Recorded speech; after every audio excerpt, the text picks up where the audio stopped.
Chapter 381 Valen Ashbluff 1 Arthur Nightingale, Valen said, his voice carrying the weight of authority that came from sitting atop the throne. Current rank one of Mythos Academy second years, third place in the Inter Academy Festival, Guildmaster of bronze-ranked Guild Ouroboros, bonded with a lich, dual gift wielder, rare user of all elements of mana including pure light and deep dark, in a relationship with Princess Seraphina Zenith, Princess Cecilia Slatemark, Princess Rachel Creighton and Lady Rose Springshaper at the same time. In the future, if you were to marry them, you would basically unite the central continent with half the north and half the east, won't you? I maintained my composure despite the king's startlingly comprehensive knowledge of my affairs. It was disconcerting to hear my life summarized so precisely by someone I'd never formally met. His study, located at the top of the eastern tower, felt suddenly more confined, the tomes lining the walls and artifacts displayed on pedestals seeming to lean inward, listening. "That is too much praise for me, Your Majesty," I replied, keeping my tone respectful yet not subservient. The Star of Valor medal hung heavy against my chest, a reminder of the ceremony that had brought me to the Western continent in the first place. "I disagree." He shook his head as his onyx eyes glinted with interest. "Seeing you in person, I can feel it. What an astounding talent indeed. Well, I am here to offer you your second reward." Outside the tower window, the lights of the western capital twinkled, a reflection of the stars above. Music from the ongoing ball drifted faintly upward, a reminder of the celebration continuing in my honor several floors below. I wondered briefly if Callie was handling the noble's attention with any degree of patience. "Yes, Your Majesty," I said, genuinely curious what someone of his stature would consider worthy compensation. Valen Ashbluff wasn't known for his generosity. Every gift had purpose, every reward a calculated move in his centuries-long game of power. "Exclusive trading rights for Western beasts," Valen said with a tilt of his head. "How would you like to bolster your supply with beasts from here for necromantic supplies?" I sucked in air, momentarily losing my practiced composure. The Western continent was renowned for its unique fauna steeped in dark mana, many of which possessed properties that made them invaluable for necromantic research. The dread wolves of the northern wastes, the ghostfin serpents of the western seas, the shadowroot plants that grew only in specific volcanic soils, all possess qualities that necromancers across the world would kill to access. Such an offer would catapult Ouroboros beyond any competing guild in our tier. It was the kind of opportunity that came once in a lifetime, if at all. Yet I knew my limitations. "I am not worthy of this offer," I replied carefully, watching his reaction. The subtle shifts in his expression would tell me more than his words ever could. Ouroboros wasn't strong enough to handle such an operation yet.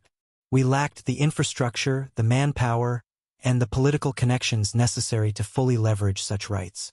Accepting now would either doom us to failure or make us dependent on larger entities who would happily exploit our weakness. Neither option aligned with my long-term goals. Valen pondered for a bit before a small smile appeared, the expression subtle but somehow more threatening than reassuring, like the first glimpse of a predator's teeth in the darkness. "Smart," he said, leaning forward slightly. "Ambitious but grounded, not aiming for too much. I like you, Arthur Nightingale. Then, how about a future guarantee?" I listened intently, maintaining a neutral expression despite my growing interest. Luna stirred in the back of my mind, her presence alert and watchful. "Careful," she warned silently. "His offers must come with conditions unstated. How about I guarantee your guild operating rights in the Western continent in the future?" Valen proposed. "Of course, to get that, you need to achieve a certain level." I knew exactly what certain level he was hinting at. I needed to sit atop the empty throne in order to achieve that. "I assume you are planning on eventually absorbing Vaucart as well, right?" Valen confirmed as I nodded. Vaucart Industries was the largest supplier of necromantic materials in the Slatemark Empire, a corporate giant whose resources dwarfed those of my fledgling guild. Vaucart is an exceptional company, but that is from the eyes of the Slatemark Empire. There are plenty of companies better here in the West. It is merely how the continents are. We are steeped deep in deep dark. So, not only am I going to give you operating rights, I shall give you this. He slid over his tablet, a sleek device that contained information not meant for public viewing. The screen's soft glow illuminated his face from below, casting upward shadows that emphasized the power in his eyes. I grabbed it and read, my eyes widening in genuine shock. The contract displayed on the screen outlined not just operating rights, but preferential access to research facilities, expedited licensing for necromantic experiments that would be heavily restricted elsewhere, and most shocking of all, the right to recruit from among the Western continent's elite necromancers. If the trading rights had been valuable, this was beyond price. It was the kind of agreement typically reserved for organizations that had proven themselves over decades, not bronze-ranked guilds led by 16-year-olds. There is no reason for me to not accept, I responded, careful to keep my voice steady despite my excitement. The potential this offered was staggering. An acceleration of my plans by years, perhaps decades. Of course, Valen said with a knowing smile that didn't quite reach his eyes. It is very favorable to you after all. The wood of his chair creaked slightly as he shifted his weight, the sound unnaturally loud in the hushed study. A clock somewhere ticked methodically, marking the passage of time that must feel so different to someone who had lived for centuries. I hesitated, then decided to ask the question that had been nagging at me since he first made his offer. I must ask, Your Majesty, why go so far for me? Valen leaned back on the sofa. His posture relaxed in a way that only emphasized his confidence in his own power. Like a dragon lounging atop its hoard, secure in the knowledge that nothing could threaten it. I merely feel like it, no other reason. Seems interesting, and I want to see how far you can go eventually. After all, you even managed to get my son to work under you. I shuddered involuntarily, a chill running down my spine. So he found out, I thought, maintaining my outward composure even as my mind raced through contingency plans. The mana oath that bound Jean to my service was supposed to be our secret, a result of careful blackmail that had given me leverage over the Crown Prince. That Valen knew of it changed the dynamics considerably. I don't know how you did it, but it's interesting, Valen said as his eyes gleamed with a predatory light. You truly have the makings of a true emperor, Nightingale. The room fell silent as the weight of his words settled between us. I had expected many things from this meeting, but such direct acknowledgement of my ambitions wasn't among them. The empty throne was a goal whispered in the darkness of my mind, not something I had openly declared. You flatter me, Your Majesty, I said finally, though I wonder if Jean shares your assessment. Valen laughed, the sound rich and genuine despite the tension in the air. My son has always been selective about whom he respects. That he agreed to work under you, by whatever means you managed it, speaks volumes. He rose from his seat and moved to the window, gazing out at the city below. His silhouette against the night sky seemed larger than life, a reminder of the power he wielded so effortlessly. However, I don't give such valuable contracts to just anyone, even someone with your potential. I tensed slightly, waiting for the other shoe to drop. Nothing came without a price, especially from someone like Valen Ashbluff. Before I sign this, Valen continued, turning back to face me, his expression shifting to one of calculated interest. I wish to conduct a small test. What kind of test? I asked, though I suspected the answer wouldn't be pleasant. My fingers twitched slightly, ready to activate my defensive abilities at a moment's notice. Valen's smile widened. Simple. Survive 10 strikes from me.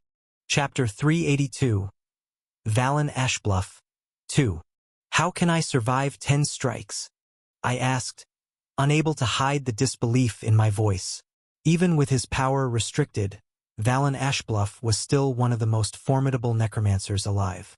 I will restrict them to below the level of the wall, Valen pointed out, his lips curving into a slight smile. So, won't it be possible? The wall, the boundary between integration rank and ascendant rank, a threshold that separated the merely exceptional from the truly legendary. Still, even at peak integration rank, Valen's attacks would be devastating. It's possible, I conceded, calculating my odds. Though I question whether surviving constitutes passing, or if you expect me to remain standing. Valen's smile widened. Conscious will suffice. I have no desire to explain to those princesses of yours why I returned their suitor in pieces. I nodded, my mind already racing through defensive combinations. Where shall we conduct this test? Valen gestured toward a previously hidden door that slid open at his command. Beyond lay a circular chamber with reinforced walls and floor, bare of decoration save for faintly glowing runes etched into the stone. My private training room, he explained. It can withstand far more than what I'll unleash tonight. As I stepped inside, I immediately began preparing my defenses. Soul Resonance activated first, granting me mythic body, a reinforcement of my physical form that would make me more resistant to damage. Next came Seraphim's Embrace, the artifact enhancing my senses, allowing me to perceive threats with greater clarity. Be careful, Luna warned, her presence a cool whisper in my mind. He's testing more than just your power. I know, I replied silently.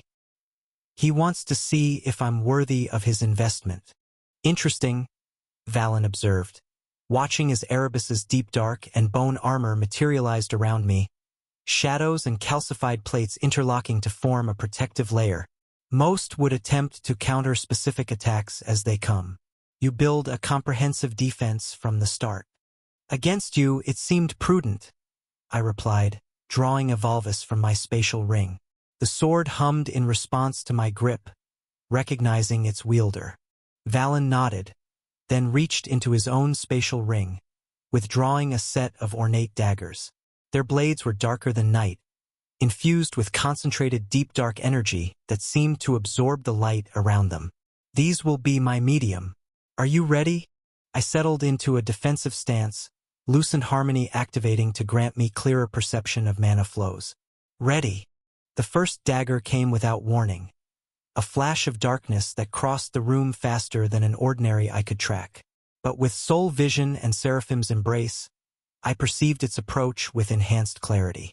The throw was precise but restrained, aimed at my shoulder with power that I recognized as low integration rank. I deflected it easily with a Volvis, the blade singing as it connected with the dagger, sending it clattering to the floor. 1, Valen counted. Good reaction time. The second dagger came from a different angle, slightly faster but still well within my capabilities to perceive and counter. Again, low integration rank, though with a subtle shift in the mana composition that suggested Valen was testing different approaches. I sidestepped this one, letting it pass harmlessly before it embedded itself in the wall behind me. 2, Valen noted, his expression unchanged. Let's increase the difficulty. The third dagger came with something new, a subtle emanation of focus power that I recognized as dagger intent, the first level of weapon mastery that allowed proper channeling of deep dark energy. The blade seemed to acquire a purpose beyond its physical form, as if guided by an invisible hand. Watch the trajectory, Luna cautioned. It's not just moving faster, it's seeking you. I brought up my bone armor to intercept it, keeping my pure light separate as I channeled it through a Volvis to create a countering force. The dagger struck with enough force to crack the armor, though it didn't penetrate completely. 3, Valen said, a hint of approval in his voice. Few your age would recognize intent in time to counter. I didn't respond, focused on maintaining my defenses while simultaneously analyzing the pattern of his attacks. So far, he seemed to be methodically increasing the power and complexity, testing different aspects of my defensive capabilities.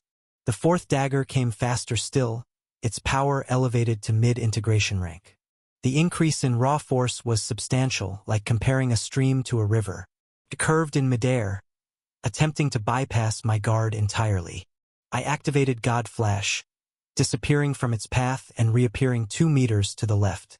The dagger embedded itself in the floor where I had been standing, the stone cracking around it. 4, Valen counted. Impressive mobility. The fifth attack changed the paradigm entirely. This time, 3 daggers materialized simultaneously, each thrumming with dagger resonance. a higher application of weapon mastery that transformed the simple blades into carriers for devastating force. They were arranged in a triangular formation, eliminating simple escape routes. "He's testing your adaptability," Luna observed. "You can't dodge all three." I channeled pure light through Evolvus, creating a blade of light energy that extended beyond the physical sword. Against Deep Dark, pure light was the natural counter. As the daggers approached, I swept the energy blade in an arc, attempting to disrupt their formation. It partially worked. 2 daggers wavered, their resonance disrupted enough to send them off course. But the third struck my bone armor directly, shattering several plates and sending a jolt of pain through my chest. "5," Valen said, his interest visibly growing. "You understand elemental opposition principles that many twice your age fail to grasp." I steadied myself, breathing harder now. The cumulative strain of maintaining multiple defenses was beginning to tell, and we were only halfway through.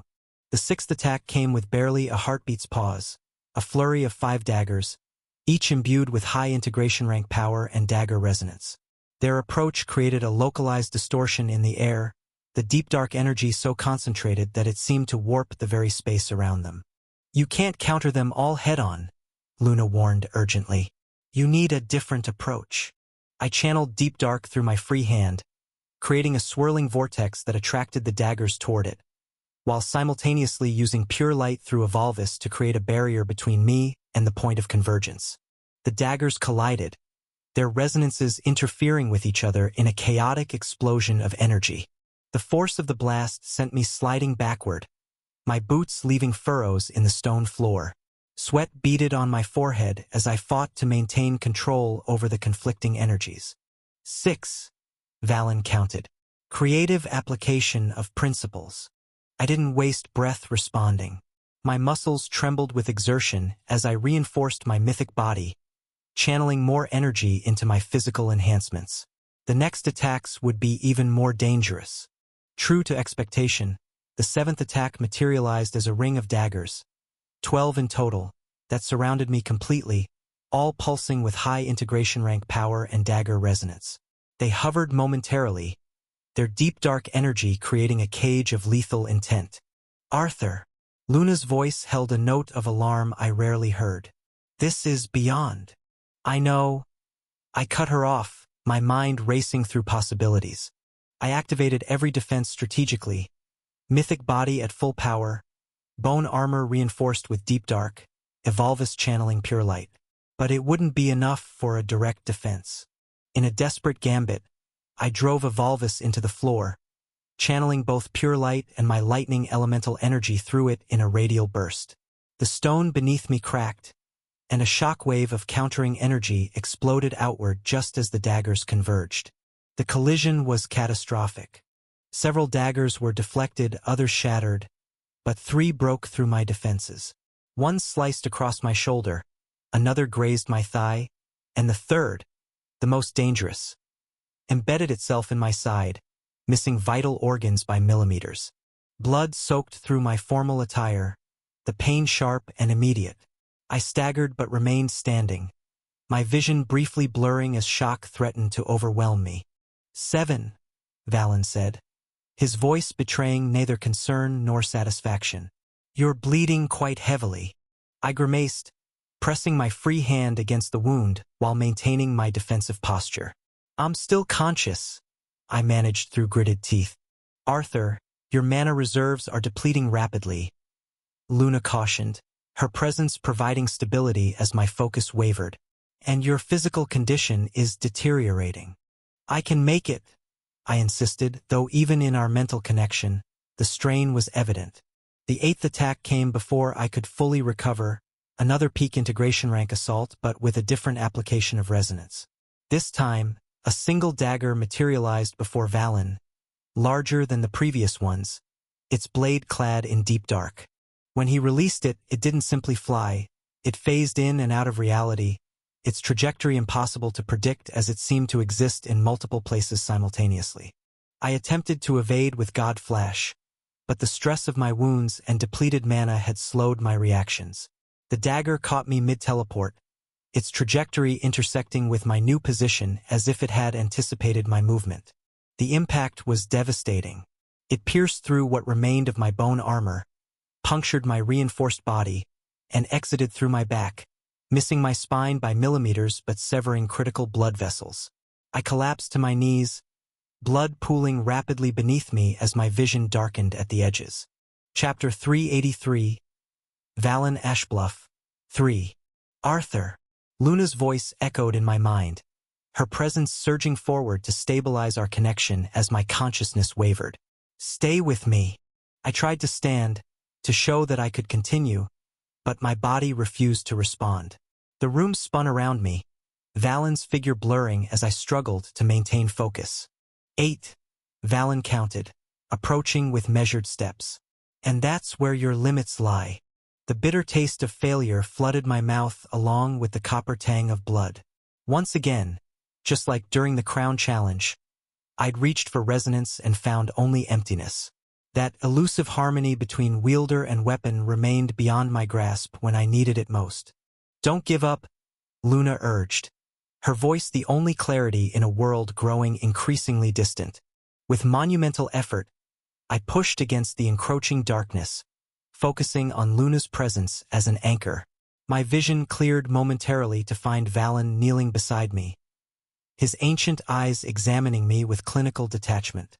Impressive willpower, he observed, but willpower alone cannot overcome physical limitations.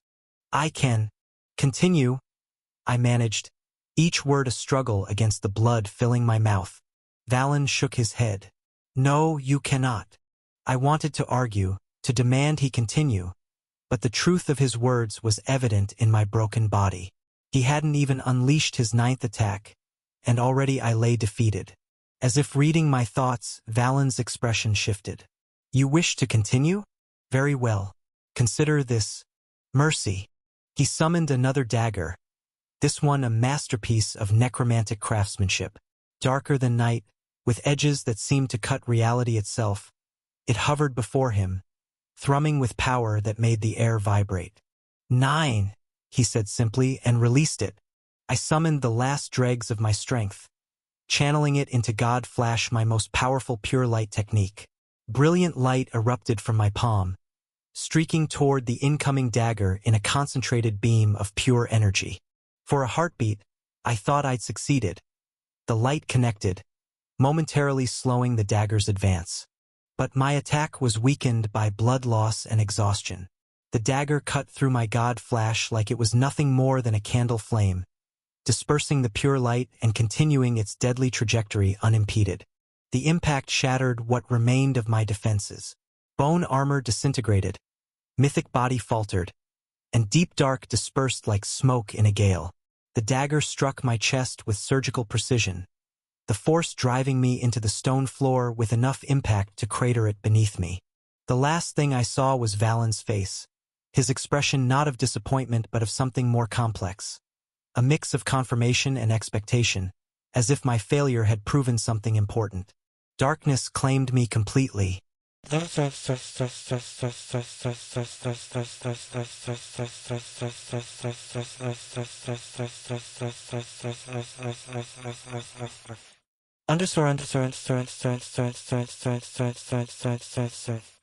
Should be awake by now. The doctors did everything they could. My father's voice penetrated the fog of unconsciousness. I tried to respond, but my body felt impossibly heavy. Arthur. Luna's presence brushed against my mind. You're back. I forced my eyes open, vision swimming into focus. The Royal Infirmary ceiling came into view first, followed by my family's worried faces. My mother's eyes were rimmed with red, my father's brow creased with concern. Even Arya looked shaken. He's awake, my mother exclaimed, grasping my hand tightly. Thank the gods. My father breathed, relief washing over his features. Arya moved closer, her usual composure fractured by genuine concern. You idiot, she whispered, voice cracking slightly. We thought we'd lost you. About time, came Callie's voice from the corner. She stood with arms crossed, though I caught the relief hidden beneath her scowl. Your family has been insufferable with worry. How long? My voice emerged as a rasp. 2 days, my father answered. The king's 9th strike. The doctors said it was a miracle you survived. What were you thinking? My mother asked, her voice tight with barely contained emotion. Agreeing to face a radiant rancor in combat? Even with restrictions.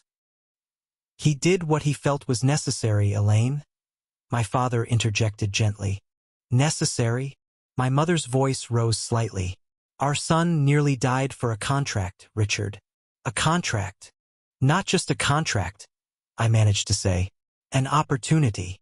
I tried to sit up, only to be forced back by sharp pain. Don't move, Callie ordered. The dagger missed your heart by millimeters. You're lucky to be alive, Arya added, her expression unusually solemn. When they brought you in, there was so much blood. Frustration welled up inside me. I'd failed not just the test, but myself. The aspect wall had denied me again, keeping resonance beyond my reach. The contract, I managed, though I already knew the answer. We'll have to wait, came Valen's voice as he entered the infirmary, his tall figure commanding attention. My father straightened immediately, placing himself slightly in front of my bed. A subtle protective gesture that surprised me. Your Majesty, he acknowledged with formal respect, though I detected an undercurrent of restrained anger. I trust you're satisfied with the results of your test. Valen's gaze shifted momentarily to my father, acknowledging the unspoken accusation with a slight nod. The test served its purpose, Lord Nightingale. Your son performed admirably. He nearly died, my mother said, her usual deference to royalty overshadowed by maternal concern. Yes, Valen agreed simply. A risk he accepted willingly.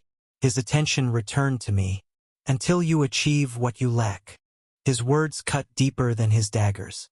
I'd reached for resonance and found only emptiness. Just as during the Crown Challenge, that brief flicker of transcendence proving impossible to recapture. Most wouldn't have survived the 5th strike, Valen continued. You endured 8 and remained conscious through the 9th. That speaks to potential worth nurturing. He'll achieve nothing if he's dead, Arya remarked coldly. Valen's lips curved slightly. A valid observation, young lady. Yet sometimes the greatest growth comes from confronting our limitations. I'll pass your test, I said, determination hardening my voice despite my weakness. I know, Valen replied. The contract will wait for you, Arthur Nightingale. Break through your aspect wall. Return when you've achieved true resonance. He departed as suddenly as he'd arrived, leaving weighted silence. My father exhaled slowly, tension visibly draining from his shoulders. That man, even limited by formality, his presence is overwhelming. I don't care who he is, my mother said, adjusting my blankets with nervous energy. He nearly killed my son. I agreed to it, Mother, I reminded her gently. She fixed me with a stern look that belied her worried eyes. That doesn't make it acceptable. What would we have told Cecilia if you died? Or Serafina? Or Rachel and Rose? The thought of my 4 partners receiving news of my death sent an uncomfortable chill through me. We're returning to Avalon tomorrow, my father said finally. The doctors say you'll be strong enough to travel. Good, Arya said firmly. I've had enough of the Western continent to last a lifetime. I nodded, mind already racing beyond recovery. The contract represented more than just political advantage. It was validation, proof that I could stand among the elite of this world. Valen had given me a clear path. Master resonance, transcend the aspect wall. You're planning to come back, aren't you? Callie asked quietly after my family had stepped away to speak with the doctors. I met her gaze steadily. You know I am, she sighed, shaking her head. You Nightingales, too stubborn for your own good. It's not stubbornness, I replied. It's necessity. Callie's expression softened marginally. Just make sure you're actually ready next time. I have no desire to explain to your harem why their boyfriend got himself killed, proving a point. I managed a weak smile despite everything. Duly noted. The path forward was clear, if difficult. I would return to Avalon, recover, and find a way past the aspect wall that had frustrated me for so long. And when I'd mastered resonance, I would return to face Valen's test once more. Next time, I would survive all 10 strikes. Chapter 384. Maven City 1. There wasn't much of a winter break left before I had to return to Mythos Academy after going back to Avalon with my family. The journey home had been quiet, my parents' concerned glances speaking volumes where words failed. My father had attempted several awkward conversations about knowing one's limits, while my mother simply fussed over my still healing wounds. Arya, for her part, had been surprisingly supportive, offering rare moments of genuine encouragement between her usual barbed comments. But now I was back, standing at the entrance to Class 2A on the first day of the second semester. 16 months. I'd been in this world for over 16 months now. What had started as confusion and disorientation had evolved into purpose and determination, though questions still lingered beneath the surface of my thoughts. Those questions would have to wait. My focus needed to be singular, grow stronger. Not for ambition or pride, but for survival. For happiness. The contract with Valen awaited, but first, I needed to surpass the aspect wall and achieve sword resonance. Beyond that, my close quarters combat technique needed refinement, transforming it from enhanced aura applications to a proper full-body art through disciplined training.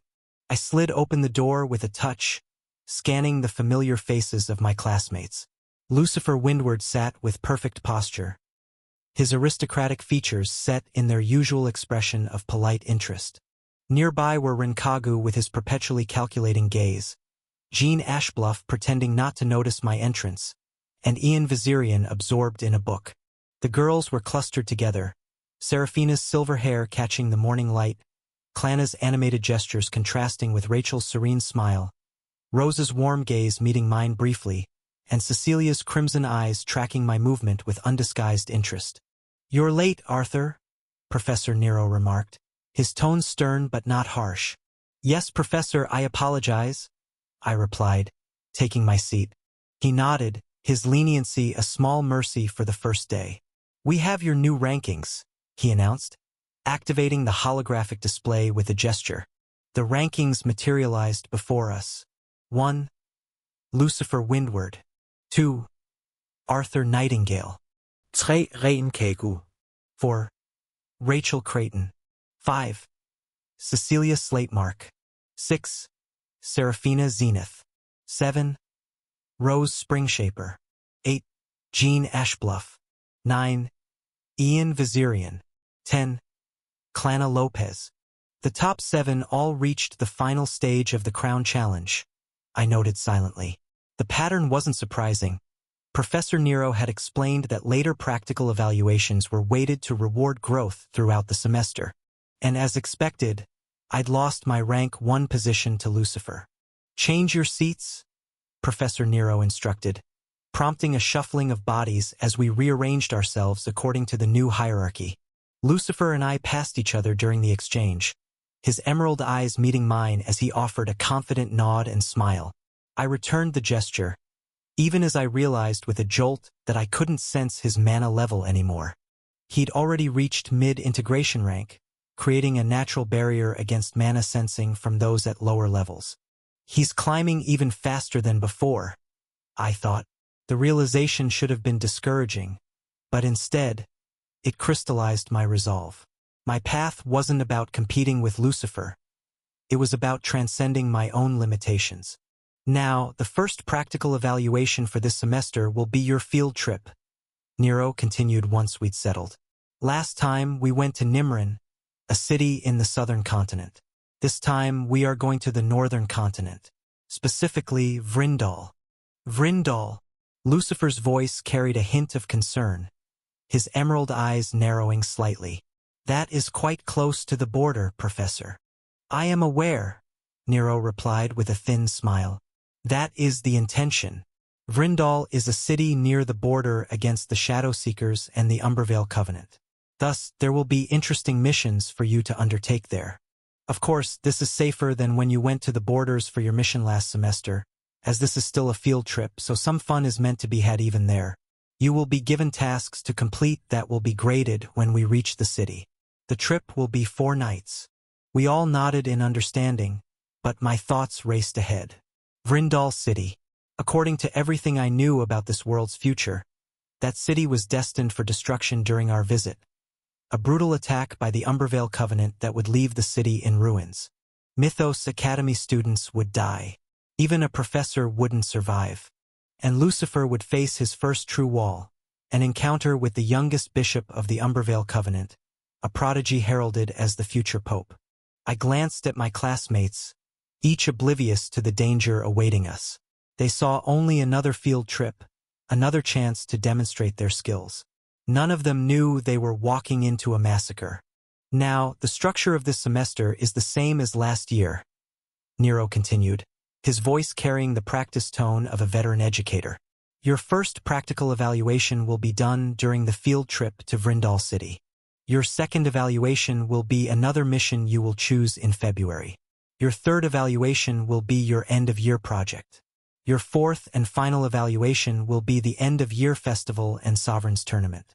For now, decide the end-of-year projects you wish to do. If you are choosing the same class as last year, keep in mind you will need to outdo last year's project. His gray eyes lingered on me longer than necessary, the implication clear.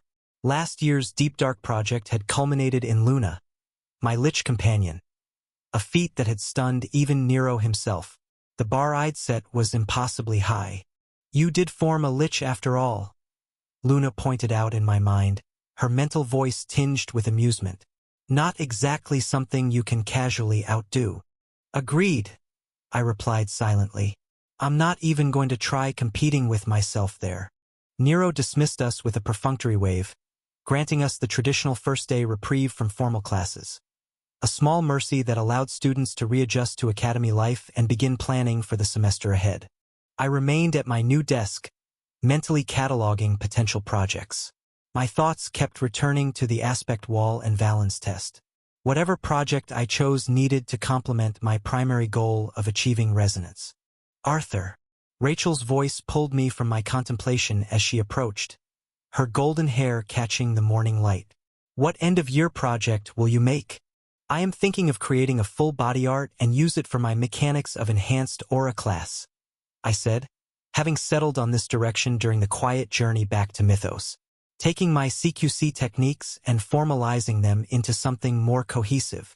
Oh, interesting, Rachel said, settling into the chair beside mine with graceful ease as Lucifer had left his seat. Her expression shifted suddenly, a spark of inspiration lighting her features.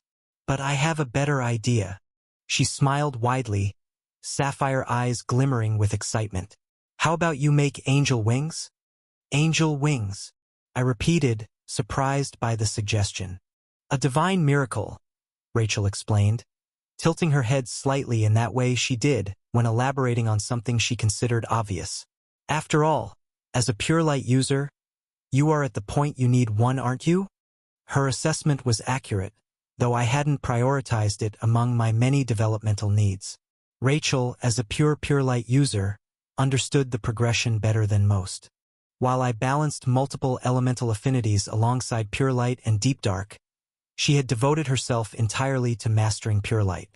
Divine miracles represented a crucial evolutionary step for Pure Light practitioners, inscribed Pure Light circles that could be activated with a thought, serving powerful functions in battle and beyond. For someone like Rachel, they came almost naturally, an extension of her gift rather than laboriously created techniques. As a result, her angel wings transcended divine miracles. I studied her thoughtfully, considering the suggestion. Creating a divine miracle for my end-of-year project would indeed be impressive, though I'd need to tailor it to my specific capabilities. I couldn't simply emulate Rachel's wings, not unless I used soul resonance to temporarily borrow her gift, which would defeat the purpose entirely. It's a compelling idea, I acknowledged, already mentally sketching potential designs. More focused than my original thought. Rachel's expression brightened, clearly pleased her suggestion had landed well. She glanced around briefly, noting that the other students remained absorbed in their own conversations, then leaned forward. The subtle scent of mountain wildflowers, her signature perfume, drifted between us. "Well, as a thank you," she said, her voice dropping to a near whisper as she moved closer, close enough that I could distinguish the golden flakes scattered within her sapphire blue eyes. "Go on a date with me today." "Where do you want to go?" I asked, noting how Cecilia glanced our way from across the room, her crimson gaze narrowing slightly at our proximity. Rachel's smile widened, satisfaction evident in the curve of her lips. Maven City. Chapter 385. Maven City, 2. Maven City was the biggest city near Mythos Academy, which resided on its own private island just offshore. The bustling metropolis served as the primary hub for Academy students seeking entertainment, supplies, or simply a break from the rarefied academic environment. Its economy had evolved to cater almost exclusively to students and their families, with businesses ranging from upscale boutiques to themed restaurants designed to extract maximum money from young students with generous allowances. I'd visited Maven with Rachel once before, last year when she'd helped me select a suit to match her gown for the freshman ball. That shopping trip had been purposeful, efficient. Rachel guiding me through the maze of formal wear with the decisive authority of someone accustomed to social events.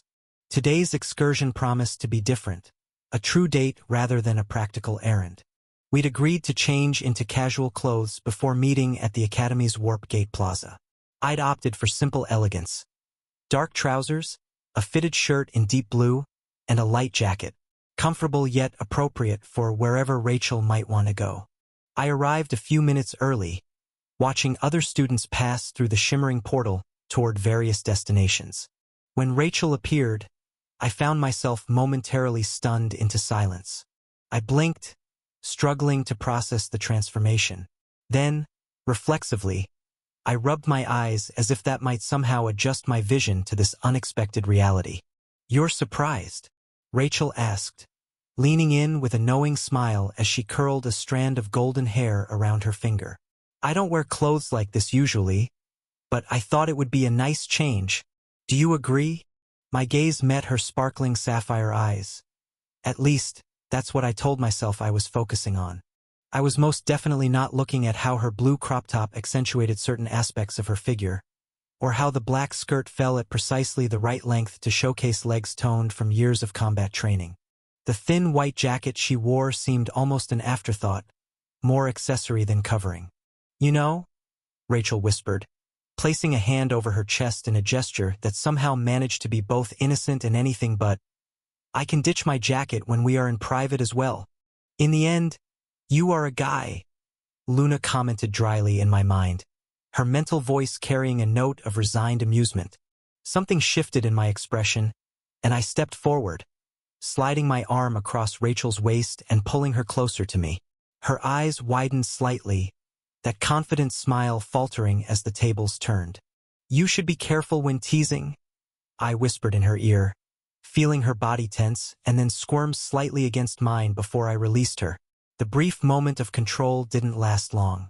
Rachel immediately reclaimed my arm, her cheeks flushed with a delicate shade of pink as a smile of genuine happiness spread across her lips.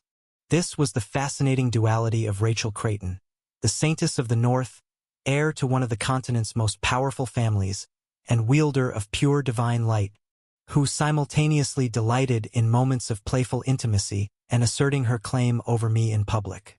We stepped through the warp gate together, the familiar disorienting sensation of magical transportation washing over us before Maven City materialized around us in a kaleidoscope of color and sound. "I have our day all planned," Rachel announced, her grip on my arm tightening subtly as a group of female students passed by, their curious gazes lingering a moment too long for her liking. "First, there's a new cafe I want to try. Then I thought we could visit the Celestial Observatory.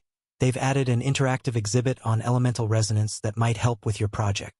I raised an eyebrow at her foresight. "You've put thought into this."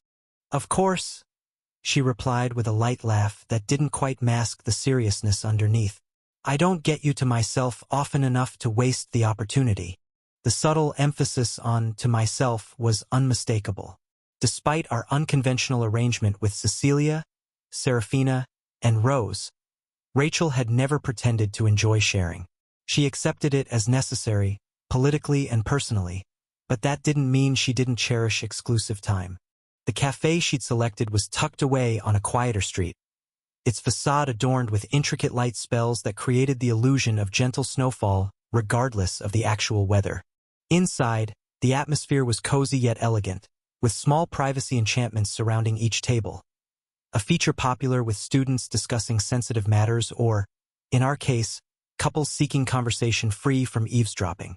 "I ordered for us," Rachel said as we settled at a corner table with a view of the city's central plaza. "The chef here trained in the north.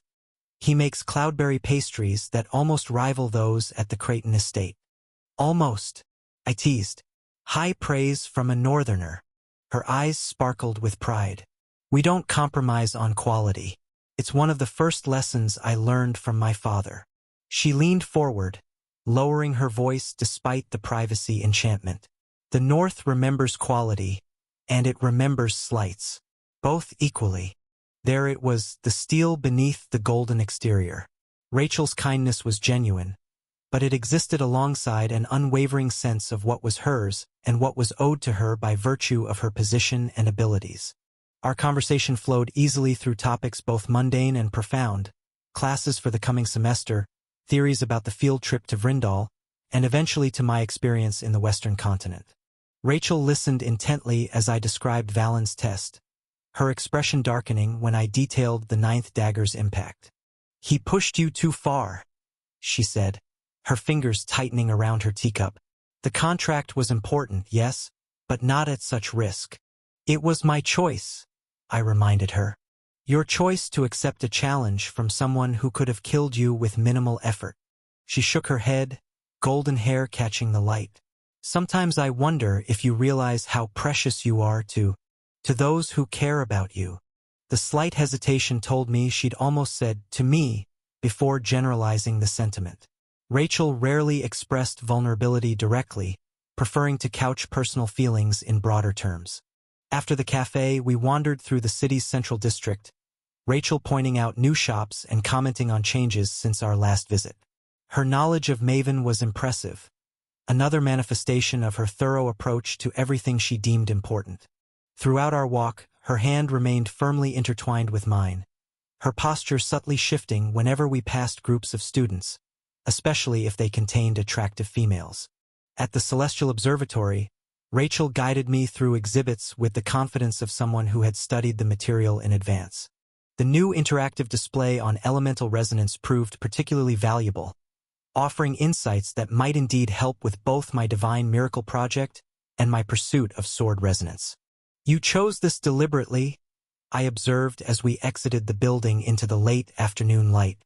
Rachel smiled, the expression both innocent and calculating. "I want you to succeed, Arthur. In everything. The unspoken, because your success reflects on me too," hung in the air. Not maliciously, but as a simple fact of how she viewed our relationship. A partnership of mutual benefit and genuine affection. As evening approached, Rachel led me to our final destination, a restaurant known simply as The Box. The establishment had earned its name from its unique design. Patrons dined in private cube-shaped rooms suspended from the ceiling, accessible only via personal lift platforms. Each box was transparent from the inside but opaque from the outside, offering diners spectacular views while ensuring complete privacy. "I made reservations weeks ago," Rachel mentioned casually as we ascended to our assigned cube. "They're usually booked months in advance. But I am a princess." The interior was intimate.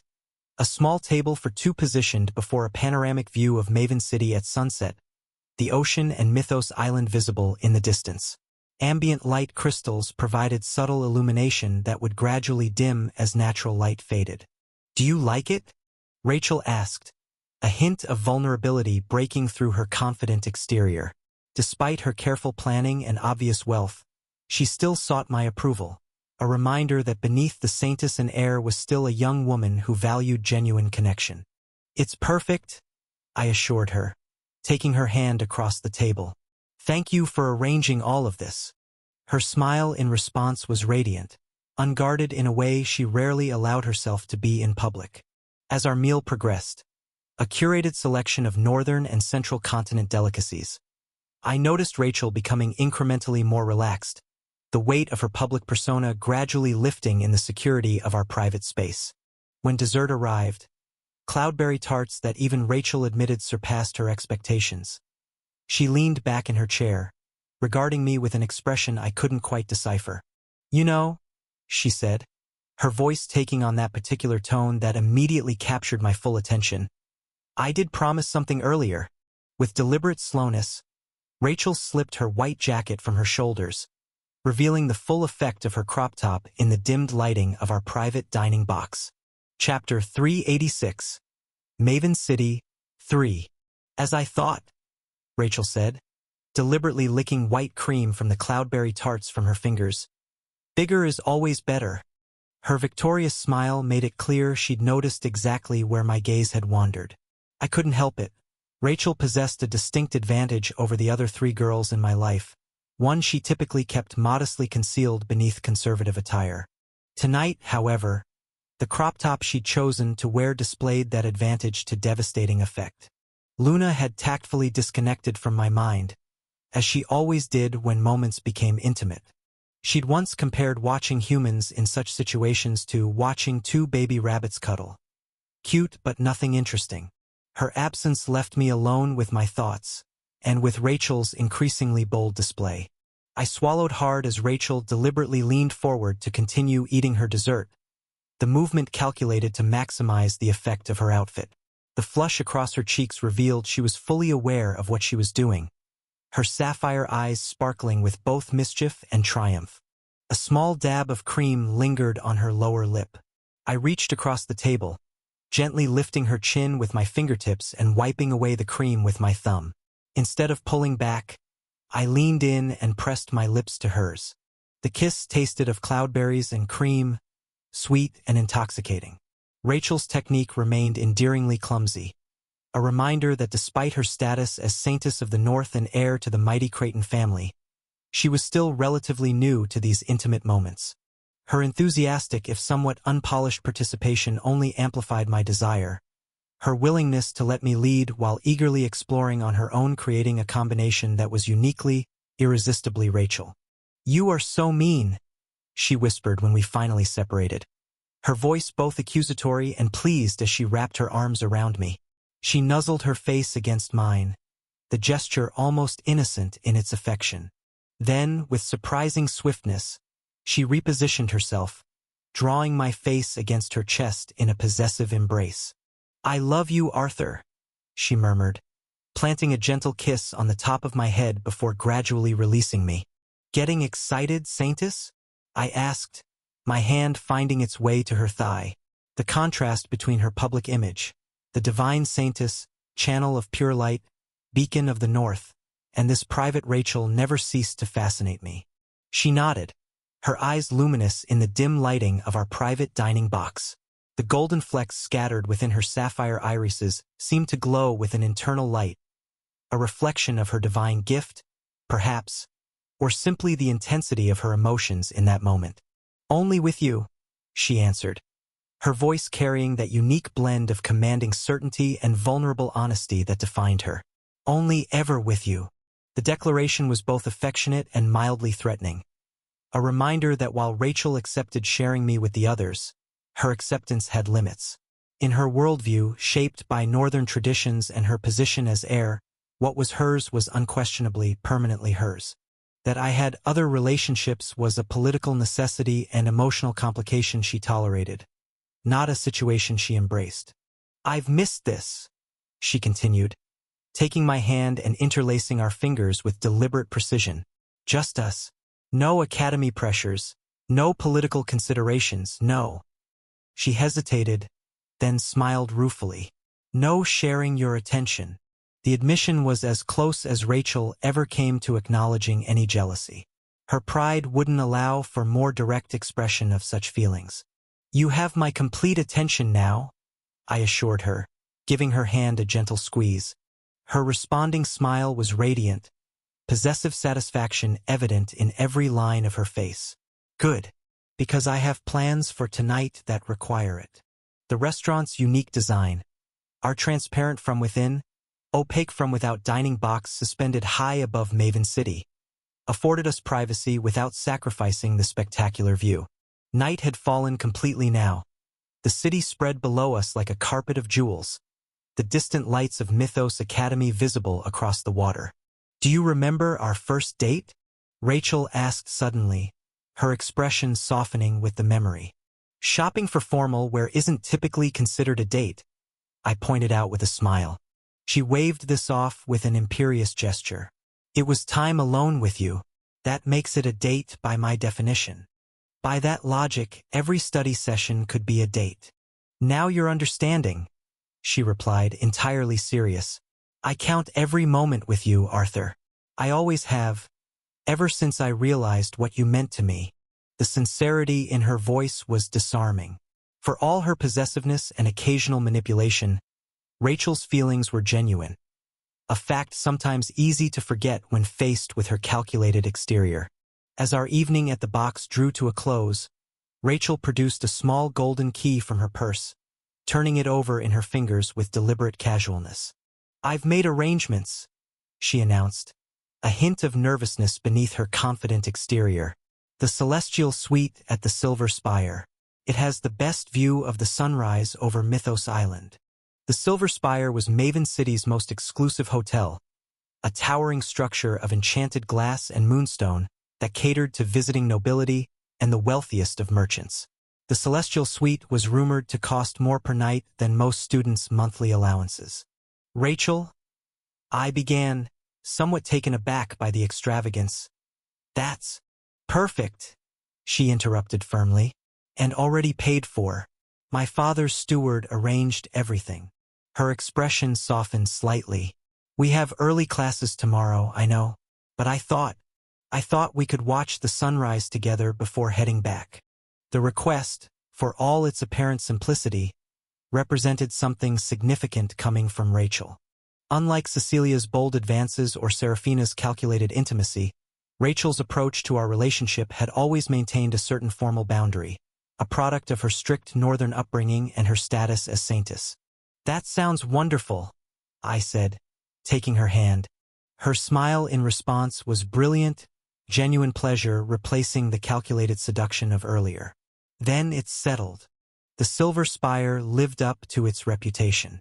We were escorted to the Celestial Suite by staff who maintained a perfect balance of attentiveness and discretion, clearly accustomed to serving guests who valued their privacy.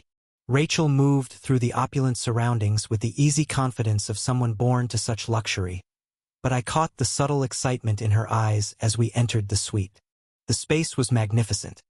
A circular room near the top of the spire with walls of enchanted glass that could be adjusted from transparent to opaque with a gesture.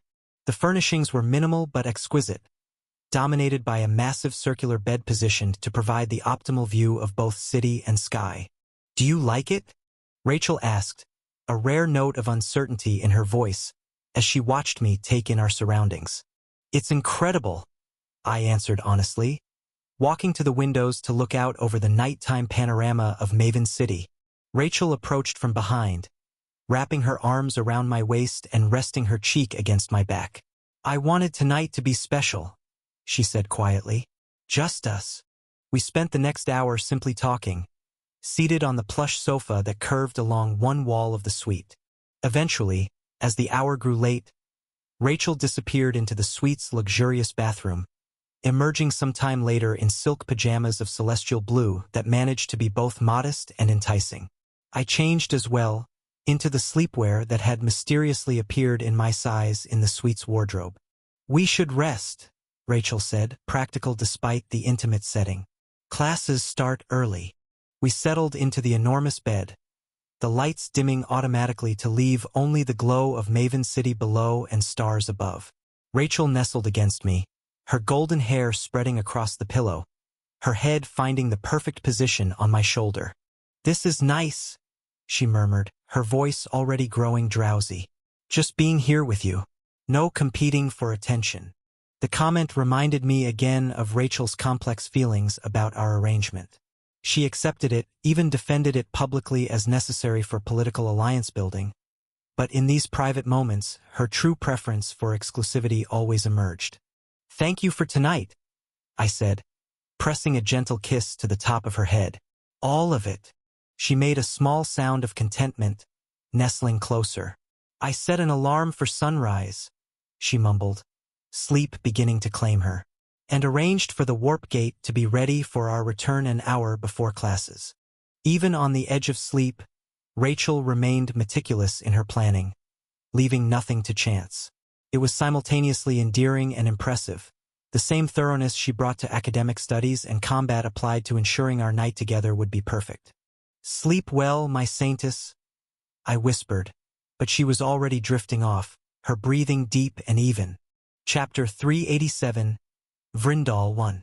It was soon time for the field trip to Vrindal City. In the weeks prior, I'd spent some time with Professor Lumina, the Pure Light specialist, discussing my Divine Miracle end-of-year project. She'd been surprisingly enthusiastic, offering rare encouragement and suggesting several ancient texts from the restricted section that might prove useful.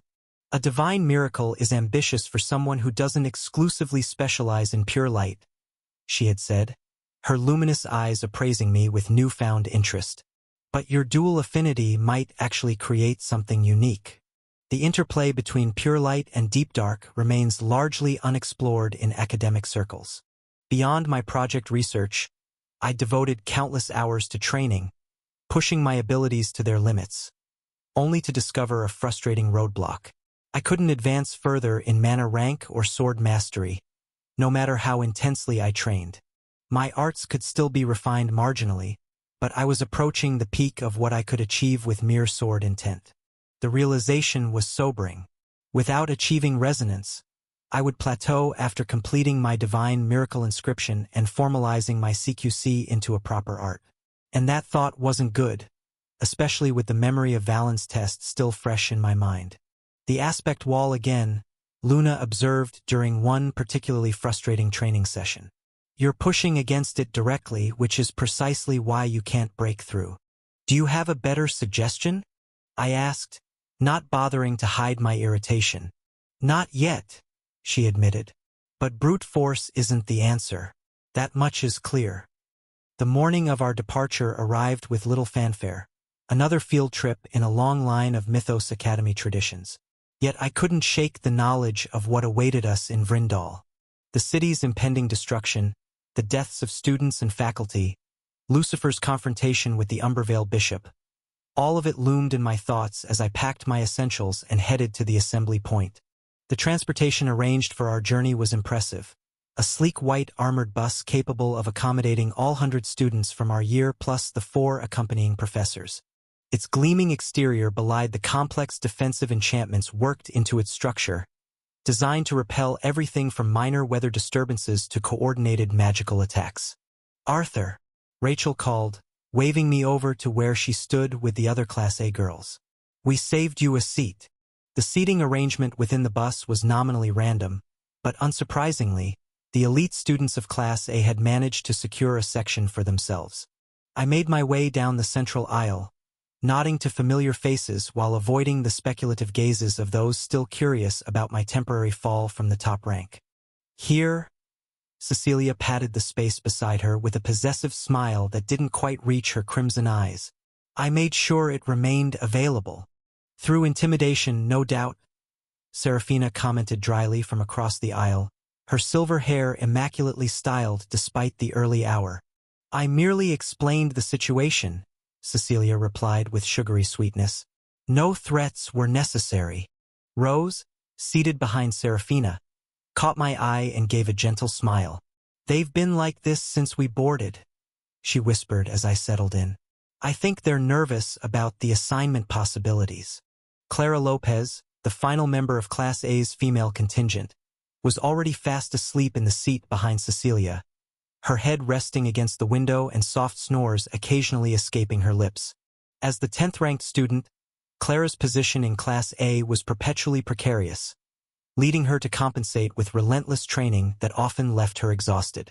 "Let her sleep," Rose advised, noticing my glance toward Clara. Professor Nero swept through the bus, his sharp gaze accounting for each student before he nodded to the driver. With a nearly imperceptible hum, the vehicle lifted slightly and began to move, accelerating smoothly as we left Mythos Academy behind. "I've been researching Vrindal," Serafina announced once we were underway, producing a slender notebook filled with her precise handwriting. "It's a fascinating strategic location, positioned at the convergence of 3 ancient ley lines, which makes it a target," Cecilia added, her expression suddenly serious. "The Umbervale Covenant has attempted to seize it twice in the past century." A chill ran through me at her words, though I maintained a neutral expression. They had no idea how prescient that observation would prove to be. "It's also known for its unique architecture," Rose contributed. "Always one to find beauty even in potentially dangerous situations." The city was built in concentric circles, with each ring dedicated to a different element. "I'm particularly interested in seeing the Floralite district, where they've cultivated bioluminescent plants to illuminate the entire area." The conversation continued as the landscape outside transformed from the familiar coastal regions surrounding Mythos Academy to the more rugged terrain of the northern continent. Rachel, seated across from Cecilia, maintained a possessive hand on my arm for much of the journey, her sapphire eyes occasionally darting toward the crimson-eyed princess whenever she leaned too close to me.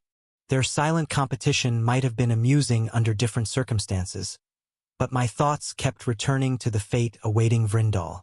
Was there anything I could do to change it?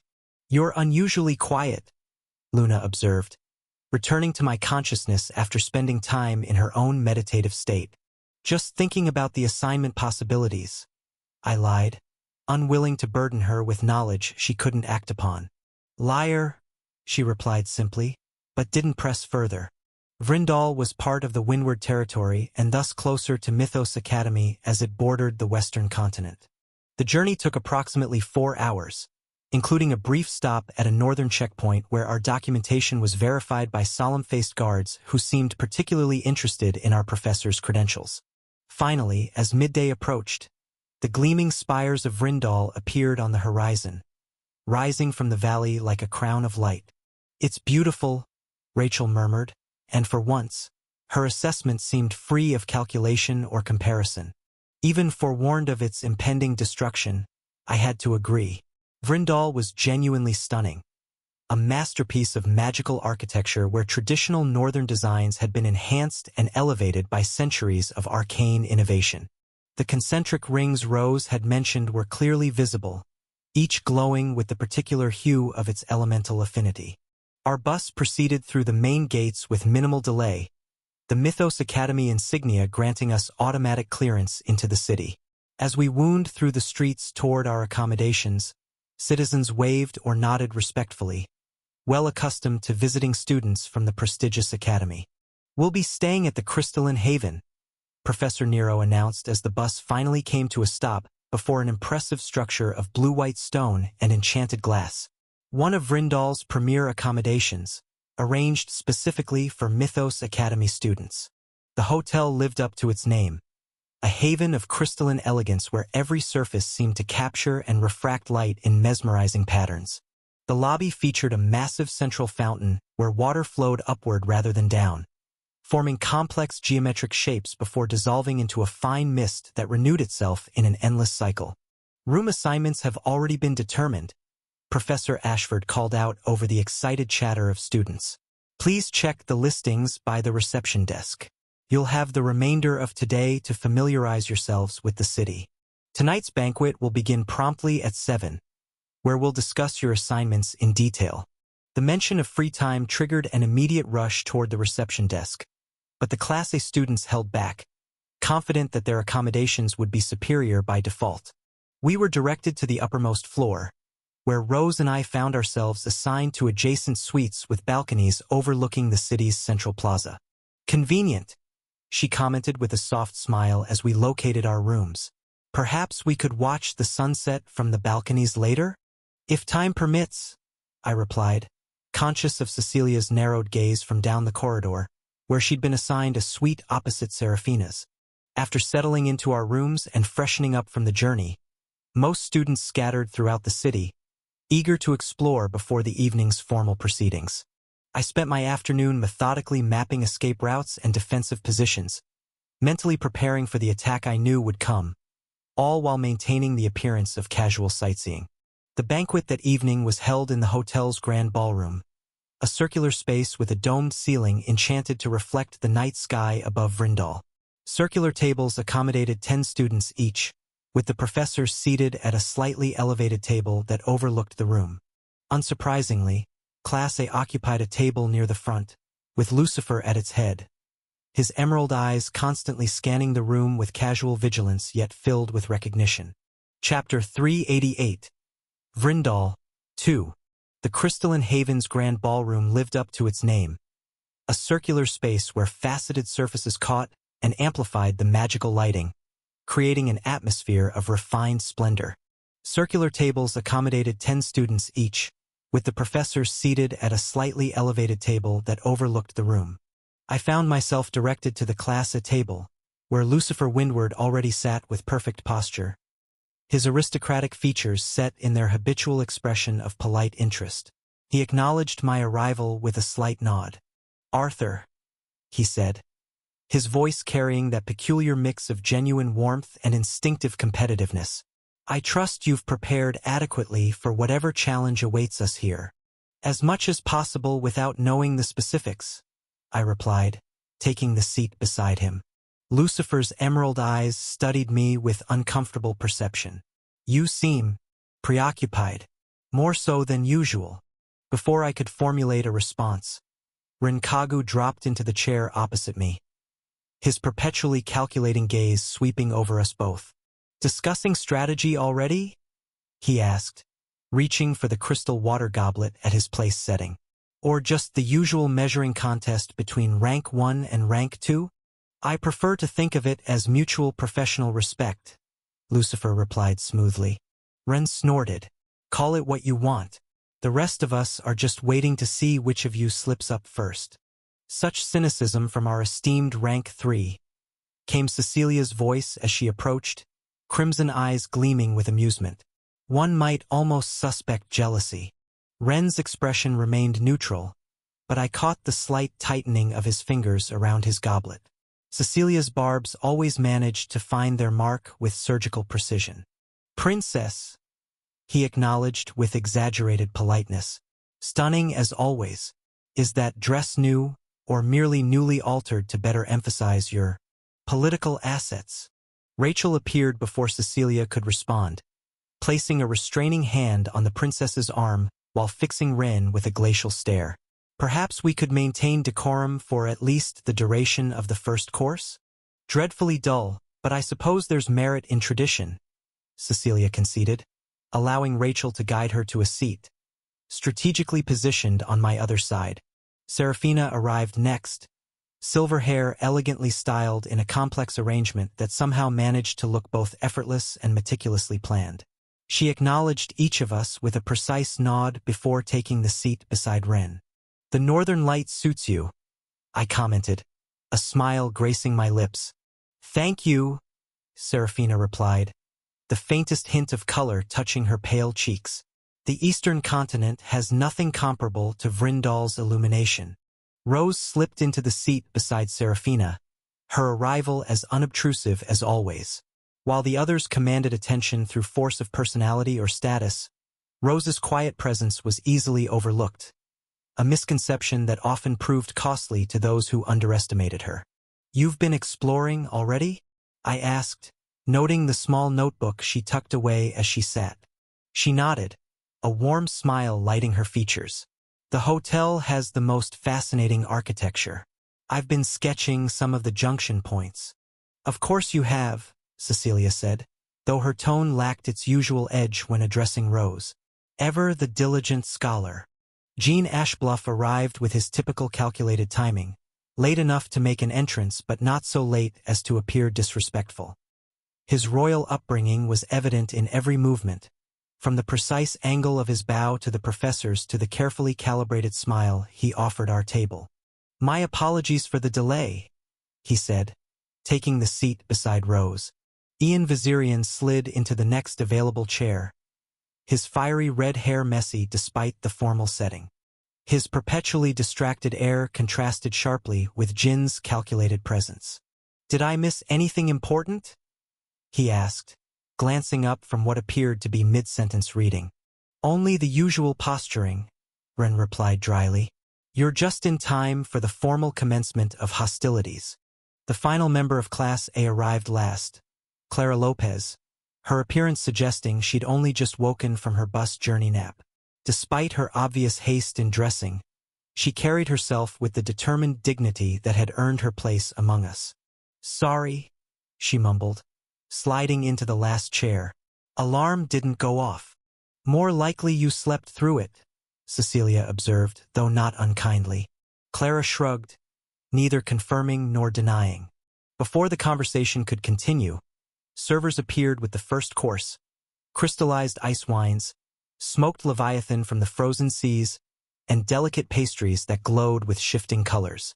The meal was clearly designed to impress, a reminder of the northern continent's wealth and sophistication. As we ate, the conversation shifted to speculation about our upcoming assignments. Lucifer maintained his usual reserved demeanor, offering measured opinions when asked but otherwise observing. Ren, by contrast, seemed determined to analyze every possibility, constructing elaborate scenarios for each potential task. Individual assignments would be logical, he was saying, gesturing with his fork. "We've already done a lot of team-based assignments. The next step would be demonstrating self-sufficiency in unfamiliar territory." "I agree," Serafina said, her tone measured, "though I suspect the tasks will be structured to encourage some degree of cooperation despite being individually assigned." "Hoping to be paired with someone specific?"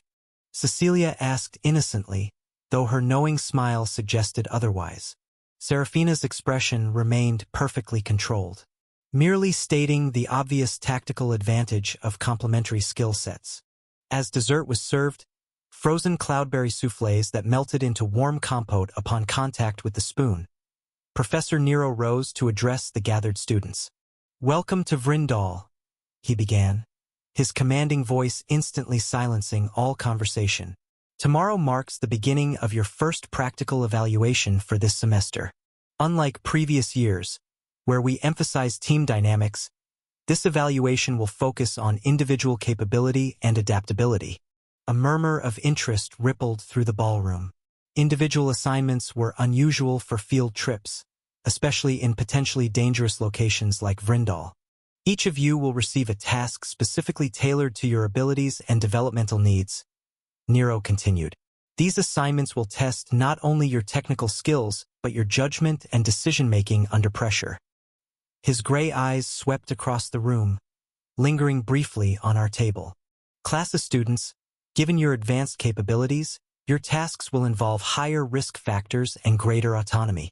You will be operating without direct supervision, though you will be required to check in at designated intervals." Cecilia straightened in her seat, a predatory smile playing at her lips. Finally, a chance to operate without constraints. "Don't get too excited," Jean murmured. "Higher risk means higher potential for failure as well. The specific details of your assignments will be transmitted to your personal devices at dawn," Nero concluded. "You will have 2 days to complete your tasks. I suggest you use tonight to rest and prepare accordingly." As the formal portion of the evening concluded and students began to mingle, Rose appeared at my side, her expression thoughtful. "What do you think they'll assign us?" she asked, her voice pitched low enough that only I could hear. "Something challenging," I replied, "probably involving our areas of specialty, but with unexpected elements to test our adaptability." She nodded, considering this. "Would you?" She hesitated, a faint blush coloring her cheeks. "After we complete our first day's tasks tomorrow, would you be willing to accompany me to the botanical gardens in the Northwest District? They have night-blooming spectral lilies that I've been wanting to see." The invitation was presented casually, but I recognized the careful consideration behind it. Rose, unlike the others, rarely demanded time or attention. Her requests were gentle, thoughtful, and infrequent, which made them all the more difficult to refuse. "I'd like that," I found myself saying, despite my reservations about making any plans in a city destined for destruction. Her smile in response was radiant, genuine pleasure lighting her features. Wonderful. It's supposed to be quite beautiful, she added, a hint of color touching her cheeks. Chapter 389. Vrindal 3.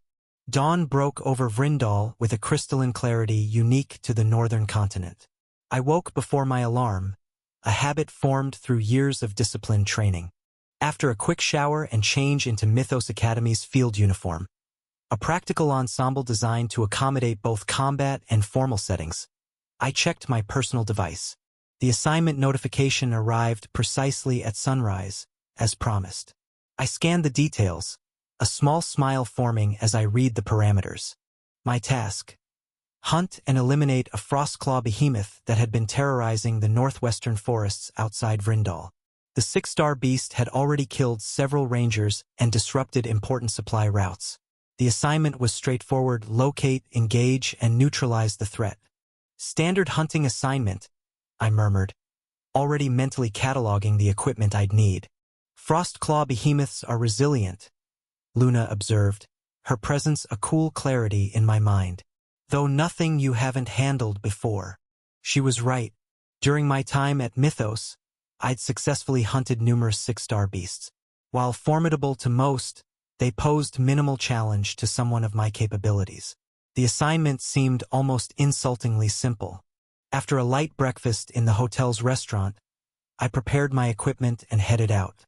The northwestern forest was about 30 minutes from Vrindal by transport, a dense woodland of ancient pines adapted to the harsh northern climate. Patches of snow lingered in shaded areas despite the relatively mild spring temperatures. The ranger outpost at the forest edge was my first stop. The lead ranger, a weathered man named Thorold, provided additional details about the behemoth's recent activities. It's been hunting in this valley, he explained, indicating a section of the map. Unusual behavior for a Frostclaw. They typically stay higher in the mountains. Food scarcity might have driven it down, I suggested, studying the terrain. Thorold nodded grimly. Whatever the reason, it's caused enough damage. 3 of my best rangers were killed. I memorized the relevant locations and set out into the forest alone, declining Thorold's offer of a guide. Tracking a Frostclaw would be easier without having to worry about protecting civilians. The forest was eerily silent as I moved deeper into its embrace. Even in spring, the northern woodlands maintained a solemn dignity, their towering pines creating cathedral-like spaces between them. I moved efficiently, using soul vision intermittently to scan for large mana signatures that might indicate my target. After about an hour of tracking, I found the first clear sign. Massive claw marks gouged into the trunk of an ancient pine, at least 3 meters up. Fresh sap still oozed from the wounds. The behemoth had passed this way recently. I continued following the trail, which became increasingly obvious. Broken branches, disturbed undergrowth, and occasionally, worrying smears of blood on rocks or vegetation. The beast wasn't bothering to conceal its passage, a sign of either territorial confidence or injury. The trail led to a small clearing where a gruesome scene awaited. The remains of what appeared to be a hunting party lay scattered across blood-stained snow. Torn equipment, shredded clothing, and very little else. The Frostclaw had been thorough. Recent, Luna noted grimly. Hours, not days. I knelt to examine the scene more closely, noting details that told a story of ambush rather than direct confrontation. The behemoth had used intelligence as well as brute strength, suggesting an older, more experienced specimen. A low rumbling growl from behind me confirmed that suspicion. I turned slowly, drawing Evolvus in a smooth motion as I faced the creature for the first time. The Frostclaw behemoth stood nearly 4 meters tall on its hind legs, its massive frame covered in thick white fur stained with old blood. True to its name, it possessed enormous claws that appeared to be made of living ice, a natural manifestation of its ice attribute mana. Its eyes, intelligent and malevolent, tracked my movements as I stepped away from the remains of its previous victims. "So you're the one causing trouble," I said conversationally, settling into a combat stance. The behemoth responded with a roar that shook snow from nearby branches, then charged with surprising speed for something so large. Its first swipe would have decapitated a lesser opponent, but I easily sidestepped, activating mythic body and bone armor simultaneously. My counterattack was precisely calculated, Evolvus channeling a blend of fire and lightning elements to exploit the beast's natural vulnerabilities. The blade cut through fur and into flesh, drawing a howl of pain and rage as the behemoth recoiled. It adapted quickly, however, switching tactics from direct assault to a more measured approach. A blast of frigid energy erupted from its maw, attempting to freeze me in place. I countered with a fire shield, the opposing elements creating a steam cloud that momentarily obscured both of us. Using this cover, I activated Godflash, appearing behind the creature and striking at the base of its spine, a known weak point for the species. My blade bit deep, severing critical nerve connections. The behemoth's hind legs collapsed, though its upper body remained dangerously mobile. Wounded and partially paralyzed, the beast grew desperate. It unleashed its most powerful ability, Frost Explosion, a devastating area effect attack that crystallized everything within a 20-meter radius.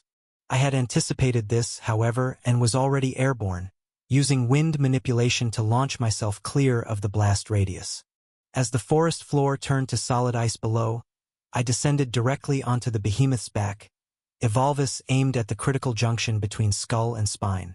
The blade plunged deep, enhanced by a concentrated burst of lightning energy that ensured instantaneous death. The massive body shuddered once, then collapsed. The entire encounter had lasted less than 3 minutes. I took a moment to collect proof of the kill, one of the distinctive ice claws and a sample of fur for verification. Then, with methodical precision, I harvested the most valuable materials from the carcass.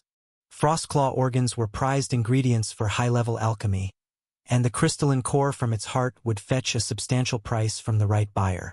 By early afternoon, I had returned to the ranger outpost, presented my evidence, and completed the necessary documentation for my assignment. Thorold seemed impressed by the efficiency of the hunt, though not entirely surprised given my mythos credentials. "The merchants can resume their routes safely now," he said, signing off on my completion certificate. "And my rangers can rest a little easier. You've done good work today." I returned to Vrindal with several hours to spare before my evening plans with Rose. After submitting my completed assignment to Professor Nero, who acknowledged it with his characteristic minimal approval, a single nod, I had time to clean up properly and prepare for the evening ahead. The hunt had been almost disappointingly straightforward, a reminder that for all their fearsome reputation, lower-end 6-star beasts posed little challenge to someone at my level. The assignment felt oddly perfunctory, as if Nero had deliberately given me something well below my capabilities. Perhaps it was his way of suggesting the next 2 assignments will be on a different level of difficulty. After a relaxing shower to wash away the forest grime and beast blood, I changed into more appropriate attire for the botanical gardens. Dark trousers and a forest green shirt that Rose had once mentioned complemented my eyes. I found her waiting in the hotel lobby, her auburn hair loose around her shoulders instead of in its usual practical braid. She wore a simple dress in a warm copper tone that echoed the highlights in her hair, with practical shoes that suggested she'd planned for a substantial amount of walking. "You're right on time," she said, her smile warming as she saw me. Unlike the calculated seductiveness of Cecilia, the calm happiness of Serafina, or the possessive affection of Rachel, Rose's pleasure at seeing me always felt genuine in its simplicity. "Wouldn't want to keep you waiting," I replied, offering my arm. "I hear these spectral lilies are quite remarkable. They only bloom for 3 nights each month," she confirmed, slipping her hand into the crook of my elbow with easy familiarity. "We're fortunate our visit coincided with their cycle." Fortune had nothing to do with it, I knew. Rose's meticulous planning extended to researching botanical schedules well in advance of our trip. It was one of many small details that made her different from the others: her quiet thoroughness, her appreciation for beauty that others overlooked. As we stepped out into the crisp evening air of Vrindal, I pushed aside thoughts of impending disaster for tonight. Chapter 390 Vrindal. For The Vrindal Botanical Gardens occupied a sprawling complex near the city's northwestern edge, adjacent to the district that housed the Floralite research facilities. As Rose and I approached, I understood why she had been so eager to visit. Even from outside, the gardens presented a breathtaking sight, crystalline domes illuminated from within by bioluminescent plants, creating a constellation of gentle light against the darkening northern sky. They use minimal artificial lighting, Rose explained as we purchased our tickets. Almost everything you see is produced naturally by the plants themselves. The attendant recognized Rose's enthusiasm and handed us a specialized guide map. The spectral lilies began blooming about an hour ago in the Midnight Pavilion, she informed us. If you hurry, you'll catch the first phase of their illumination cycle. Rose's eyes lit up at this news, and she tugged me gently toward the indicated path. Her excitement was contagious, her usual reserved demeanor giving way to an almost childlike wonder that few ever witnessed. I've read about these lilies for years, she confided as we walked. They're incredibly rare. They only grow in 3 locations worldwide, and their cultivation is notoriously difficult. We followed a winding path illuminated by phosphorescent moss, passing through sections dedicated to various biomes and plant families. Each dome we entered presented a different atmosphere, some humid and tropical, others arid and stark, but all unified by the absence of harsh artificial light. Rose moved through the spaces with the confidence of someone who had studied the layout in advance, occasionally stopping to point out particularly interesting specimens. Her knowledge was impressive, extending far beyond what our academy coursework required. Botanics isn't just a hobby for you, is it? I observed as she identified a particularly rare fungus that glowed with subtle purple light. She glanced up, a slight blush coloring her cheeks. My family's connection to plants goes back generations. The Springshaper name originally came from our role as agricultural innovators. Her expression shifted subtly. Though, of course, now we're better known for Vauquert. It was an interesting glimpse into her family history. The Springshapers had begun as botanical specialists before making their dramatic pivot to necromancy, eventually founding Vauquert, the largest necromancy company in the Slatemark Empire. Their transition from life to death magic had made them enormously wealthy and powerful, though it had also surrounded the family name with an aura of mysterious transformation that made many uneasy. Do you ever think about the contrast? I asked. Between your family's origins and what Vauquert represents now. Her expression grew thoughtful. Life and death are more circular than most people realize. The techniques we developed for understanding plant growth cycles transferred surprisingly well to necromantic research. She touched a luminescent flower gently. I still maintain connections to our botanical roots, though. It gives me perspective. Unlike Cecilia, Rachel, and Seraphina, who wore their lineages as visible mantles of power, Rose rarely mentioned her family's significance. The Springshaper transformation from botanical innovators to necromancy moguls had been one of the most dramatic corporate evolutions in recent history.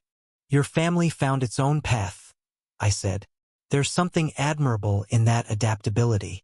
Her smile returned, warm with appreciation for the understanding. We go where opportunity and knowledge lead us. It's no different from your own approach, really. Before I could respond to this unexpected comparison, we arrived at the Midnight Pavilion, the largest dome in the complex, its interior shrouded in near-total darkness, save for pinpricks of blue-white light scattered throughout the space. The spectral lilies, Rose whispered, her voice hushed with reverence. We entered quietly, joining a small group of visitors who stood in silent appreciation around the central pond. There, rising from dark water, dozens of lily pads supported exquisite flowers that seemed to be made of living starlight. Each bloom emitted a soft, pulsating glow that shifted gradually through the spectrum, from cool blue to vibrant violet to deep indigo. They're responding to each other, Rose explained, her voice barely audible. Each bloom adjusts its light based on the signals from surrounding flowers. They're communicating. We found a small bench near the water's edge and sat in companionable silence, watching the hypnotic dance of light. Occasionally, Rose would point out a particular pattern or an unusually vibrant bloom, her whispered observations precise and insightful. After about 20 minutes, the lilies began their second phase, emitting delicate motes of luminescence that floated upward like earthbound stars. The effect transformed the entire dome into a living galaxy, with visitors now standing amid gently drifting particles of light. "It's beautiful," I said, genuinely moved by the display. Rose turned to me, the drifting lights reflecting in her eyes. "Thank you for coming with me. I know this isn't as exciting as hunting beasts or crafting new combat techniques." "I'm glad to be here," I replied truthfully. In a world filled with constant training, political maneuvering, and preparation for catastrophes both known and unknown, this peaceful moment felt like a rare gift. Rose smiled, then hesitantly reached for my hand. Unlike Cecilia's bold advances or Rachel's possessive grip, her touch was gentle, almost tentative, a quiet question rather than a demand. I interlaced my fingers with hers, answering the unspoken query. Her smile deepened, and we sat there in comfortable silence, surrounded by floating light. As the second phase reached its peak, Rose suggested we explore the adjacent Northwind Terrace, which offered a panoramic view of both the gardens and the city beyond. We made our way through the complex, still hand in hand, occasionally stopping to examine particularly interesting specimens. The Northwind Terrace proved to be a semicircular platform extending from the highest point of the garden complex. Glass barriers provided protection from the brisk northern air while offering unobstructed views of Vrindal's illuminated skyline. "I've always loved how northern cities look at night," Rose commented as we leaned against the railing. "There's something almost magical about the way they use light against the darkness." I nodded, appreciating both the view and her perspective. The people of the North had developed a unique relationship with illumination, transforming practical necessity into cultural artistry. Vrindal exemplified this approach, its districts defined by distinctive lighting signatures that created a tapestry of color against the night sky. "You seem distracted tonight," Rose observed after a moment, her perception as keen as always. "Is everything all right?" I hesitated, weighing how much to share. Rose was perceptive enough to recognize evasion, but I couldn't burden her with knowledge of what was coming, of what I knew awaited this beautiful city. "Just thinking about the assignments," I said finally, offering a partial truth. "Mine was surprisingly straightforward, almost too easy." She nodded thoughtfully. "Mine as well. I was asked to analyze some experimental necromantic preservation techniques at the Agricultural Research Station. A clear nod to Vachert's interests, but hardly challenging. She paused, studying my expression. "You think there's more to this field trip than we've been told?" It wasn't a question but an observation. Rose had always been adept at reading between lines, at seeing patterns where others saw only isolated facts. "I'm not sure," I replied carefully, "but it feels convenient. Class of students given straightforward tasks that allow plenty of free time in a city so close to contested territory." Rose frowned slightly, considering this. "You think we're being tested in some way beyond the obvious assignments?" Before I could respond, a server approached with a tray of delicate crystal flutes containing a luminescent blue beverage, a garden specialty made from the essence of certain bioluminescent fruits. "Compliments of the establishment for Mythos Academy students," he explained with a formal bow. We accepted the offered drinks, momentarily distracted from our serious conversation. The beverage tasted of winter berries and mountain herbs, with a subtle tingling sensation that suggested minor magical properties, probably a mild mana stimulant, common in northern refreshments. As we sipped our drinks, our conversation shifted to lighter topics. Upcoming projects at the Academy, speculation about the Sovereign's tournament, and Rose's ideas for combining traditional Springshaper botanical knowledge with modern necromantic techniques. "Vachert's current preservation methods are effective," she explained, warming to her subject, "but they're reactive rather than proactive. I've been developing a hybrid approach that combines living plant principles with necromantic stability."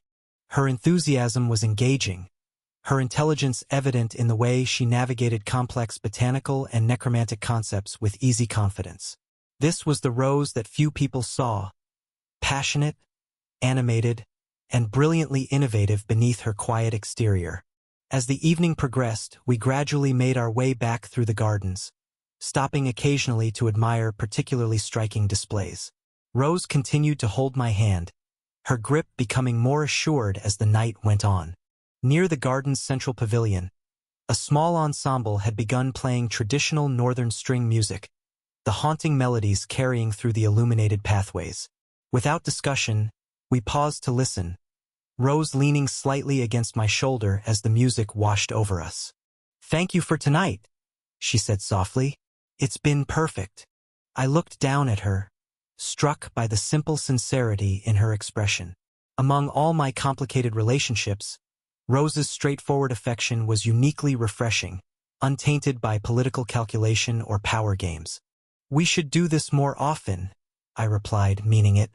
Her smile brightened, and she turned to face me fully.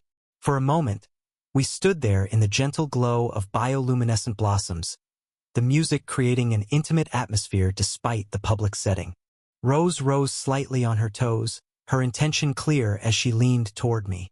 Unlike my experiences with the others, there was no artifice here. Just genuine emotion and quiet courage from someone who typically avoided drawing attention to herself. Our lips had barely touched when the night shattered around us. Chapter 391. Vrindal. 5.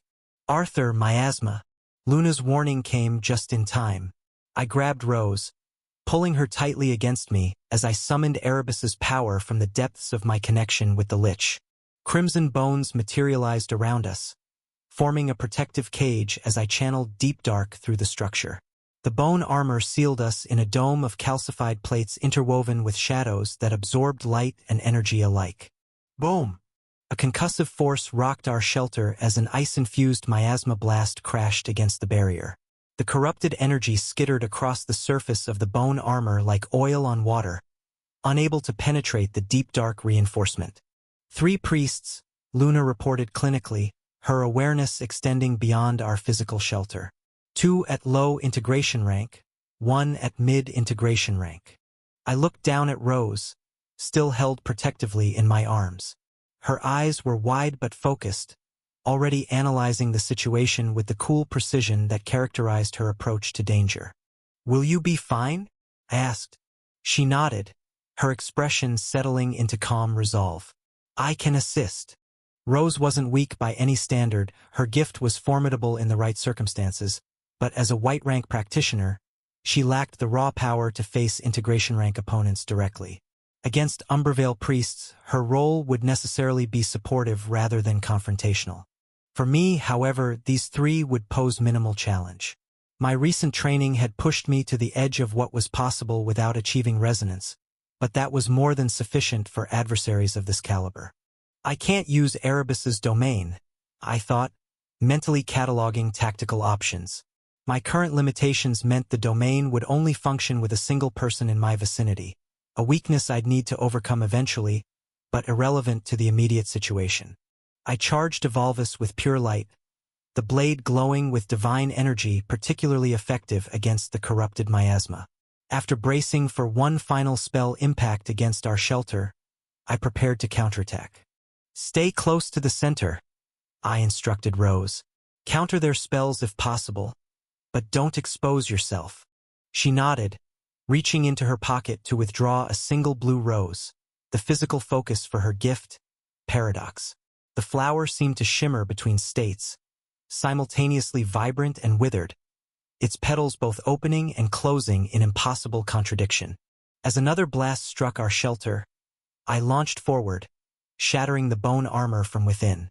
Fragments exploded outward, momentarily disorienting our attackers as I activated God Flash. The technique carried me instantly behind the nearest priest, a tall figure in the characteristic dark robes of the Umbervale Covenant, face obscured by a bone-white mask etched with forbidden symbols.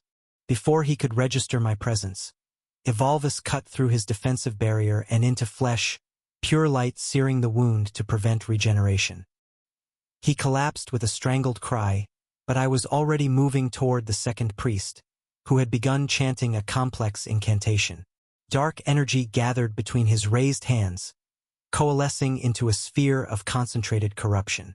The spell launched toward me, but midway through its trajectory, it suddenly reversed direction, striking its caster with full force. The priest's shields buckled under his own attack, creating an opening I immediately exploited. I glanced back to see Rose smiling faintly, her blue rose glowing with paradoxical energy. Her gift allowed her to invert cause and effect in limited circumstances, turning attack into self-harm, defense into vulnerability. The final priest, the mid-integration rank threat, proved more capable than his companions. He summoned a barrier of interlocking hexagons that shimmered with malevolent purpose, then launched a barrage of miasma spikes that forced me to dodge rather than advance. "Arthur," Rose called out, her voice steady despite the danger. "Left flank, 3 seconds." I trusted her insight implicitly, shifting my position accordingly. The blue rose in her hand pulsed with energy as she activated her gift once more. The priest's barrier suddenly inverted, its protective function reversing to become a prison instead. The hexagons collapsed inward, constricting around their creator with crushing force. The momentary distraction was all I needed. Godflash carried me through the faltering defensive grid. Evolvus, still wreathed in pure light, struck with precision at the junction between shoulder and neck, a killing blow delivered with surgical efficiency. As the final priest crumpled, I scanned the surrounding area for additional threats. The botanical gardens had emptied of civilians, most fleeing toward designated emergency shelters, though the sounds of combat echoed from various points throughout the city. "That was efficient," Rose commented, approaching with careful steps. Her gift had taken its toll. Using Paradox required precise timing and concentration, each activation draining significant energy. Despite this, she remained composed, her breathing only slightly elevated. "Are you hurt?" I asked, quickly checking her for injuries. She shook her head. "I'm fine. But the city." Her gaze turned toward the center of Rindal, where plumes of smoke now rose from multiple locations. The initial explosions had given way to a more systematic assault, with flashes of combat visible in several districts. I was about to suggest we regroup at the hotel when Rose suddenly froze, her attention fixed on something beyond my shoulder. I turned to follow her gaze and felt my blood chill. A group of citizens was approaching from the main thoroughfare, but their movements were wrong. They walked with jerky, uncoordinated steps, some dragging limbs at unnatural angles. Their faces were vacant, eyes glazed over with a milky film that obscured any hint of consciousness or recognition. "They're not themselves," Rose whispered, instinctively stepping closer to me.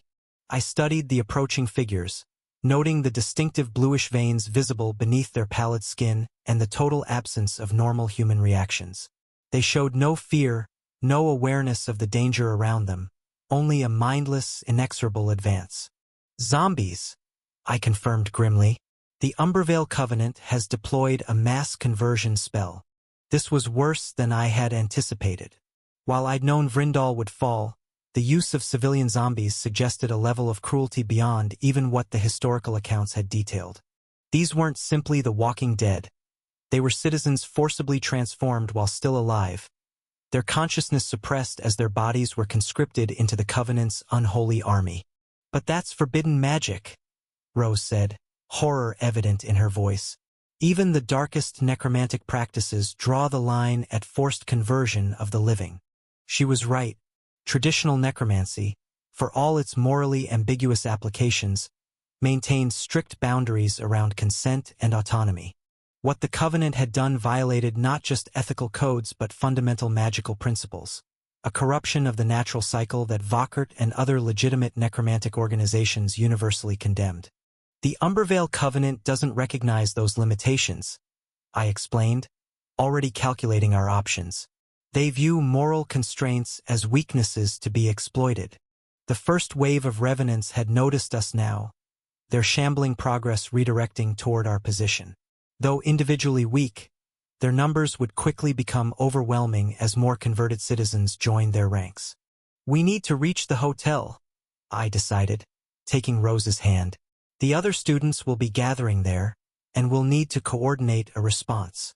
Rose nodded, her initial shock hardening into determination. There should be a direct route through the commercial district, assuming it hasn't been overrun. As we prepared to move, I cast one final glance at the fallen priests. Their presence so early in the attack confirmed what I had feared.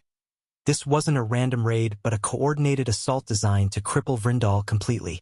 The city's final night had begun, and despite all my foreknowledge, I wasn't sure if I could change the outcome that history had already written. Stay close, I told Rose, Evolvus still glowing with pure light as we moved toward the garden exit. This is just the beginning. Chapter 392. Vrindal 6. Vrindal City found itself in chaos. Normally, such an attack would instantly alert the ruling family, who would then contact the Windwards for support. However, the Covenant had prepared thoroughly. Miasmanet, a sophisticated spell array designed to render all forms of communication within the city useless, had been activated. The complex magical construct required substantial materials and preparation time, but its effectiveness justified the investment. Beautiful, isn't it? An excited voice said, gray eyes gleaming as their owner frolicked around the observation platform. Jack looked at her with undisguised disgust. You have twisted taste as always, Lyra, he said, his eyes narrowing at the spectacle of destruction below. Lyra tilted her head, her platinum blonde hair shifting in perfect contrast against her black robes. The movement highlighted her most distinctive feature, gray eyes that contrasted against her bright hair. Ah, she giggled, approaching him with exaggerated playfulness. Are you lying to your big sis, Jack? Who is whose big sister? Jack replied, his expression darkening further. Come on, don't be like that. Lyra pouted as she moved closer. We're in the same boat after all. Jack licked his lips as he studied her. Despite his revulsion, he couldn't deny the truth in her words. Lyra occupied a position within the Umbervale Covenant parallel to his own in the Order of the Fallen Flame, both groomed as potential successors to their respective popes. And compared to the other three successors Jack had encountered, she was the only one he could begrudgingly respect. Lyra was genuinely powerful, a prodigy who had even successfully fended off the divine dragon of Mount Hua, a peer of the same age whose strength was legendary. What a shame someone like her would waste her life worshipping shadows, Jack thought as Lyra happily hummed, surveying the city's descent into madness with childlike delight. Anyway, the cardinal zombification is impressive, Jack observed, leaning over the balcony's edge. Below, formerly ordinary citizens shambled through the streets, their humanity erased by forbidden magic. Of course it is, Lyra said, pride evident in her voice. I was surprised my little brother wanted to participate in this, though. Do you hate Mythos Academy so much? I'm not participating, Jack replied firmly. I can't disclose my identity after all, unlike you. Just do the same thing I did, Lyra suggested, prompting Jack's expression to twist with dismay. The disaster at the Conference of Young Lords and Ladies remained infamous throughout the northern continent. The annual gathering of prominent heirs had turned into a slaughter when the Covenant attacked, with Lyra, herself from a noble lineage, revealed as a traitor who had facilitated the massacre. Half the attending children of the northern continent's elite families had perished that day, leading to dramatically increased security measures across all continents, including mandatory miasma screening for nobility. Do you know how much trouble I got in for that? Jack snapped, recalling the aftermath. His own association with the Order had remained hidden thanks to the heavenly demon soul he possessed, but many of his allies had been discovered and executed. Hee, Lyra giggled without apparent concern for the consequences of her actions. Suddenly, she turned her head, eyes narrowing as her smile widened with predatory interest. He's the one who beat you, right? She asked casually, focusing on something in the distance. Tai, Jack corrected sharply, though Lyra didn't acknowledge the distinction. Well, this big sis will go beat him up then, she announced, her voice lilting with anticipation. I'm leaving, Lyra, Jack said, turning away. I can't be caught up in this. Of course, scaredy cat, she replied as a spear materialized in her hand. The weapon pulsed with miasma, its heartbeat-like rhythm matching her own excitement as she spun it playfully. Go! Jack disappeared into the shadows without further comment, leaving Lyra alone on the observation platform. Her smile widened to unnatural proportions as she surveyed the Crystalline Haven Hotel in the distance, where a particular group of Mythos Academy students had gathered. Time to introduce myself, she whispered, gripping her spear tighter as she launched herself into the night sky.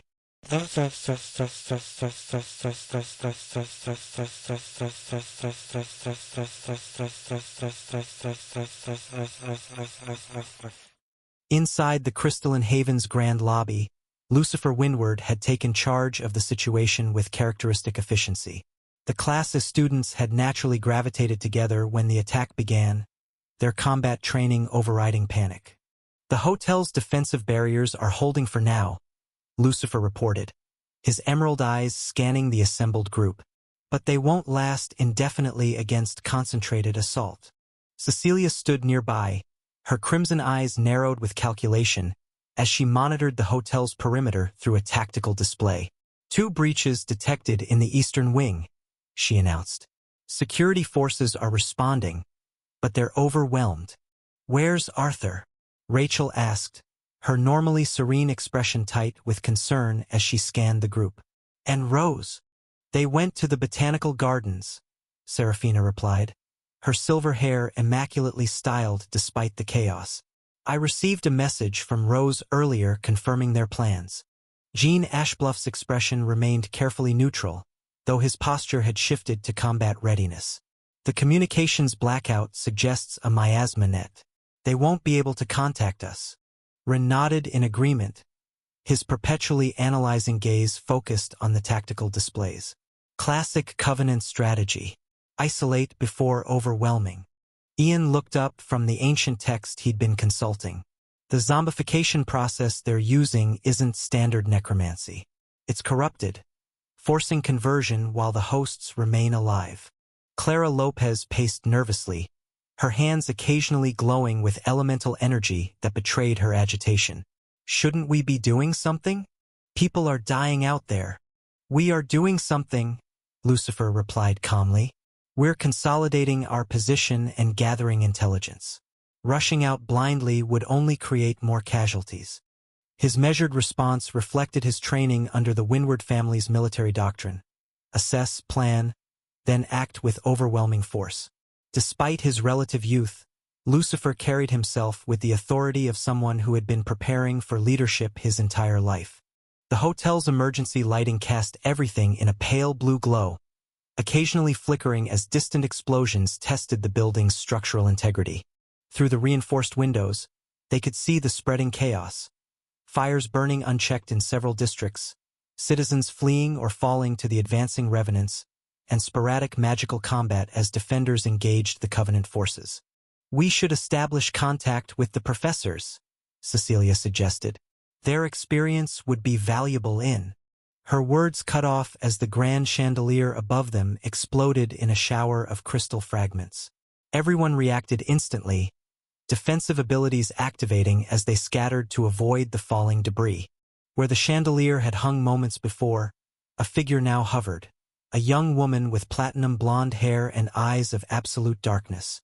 Her black robes bore the distinctive crimson sigils of the Umbervale Covenant's inner circle, and the spear in her hand pulsed with malevolent energy.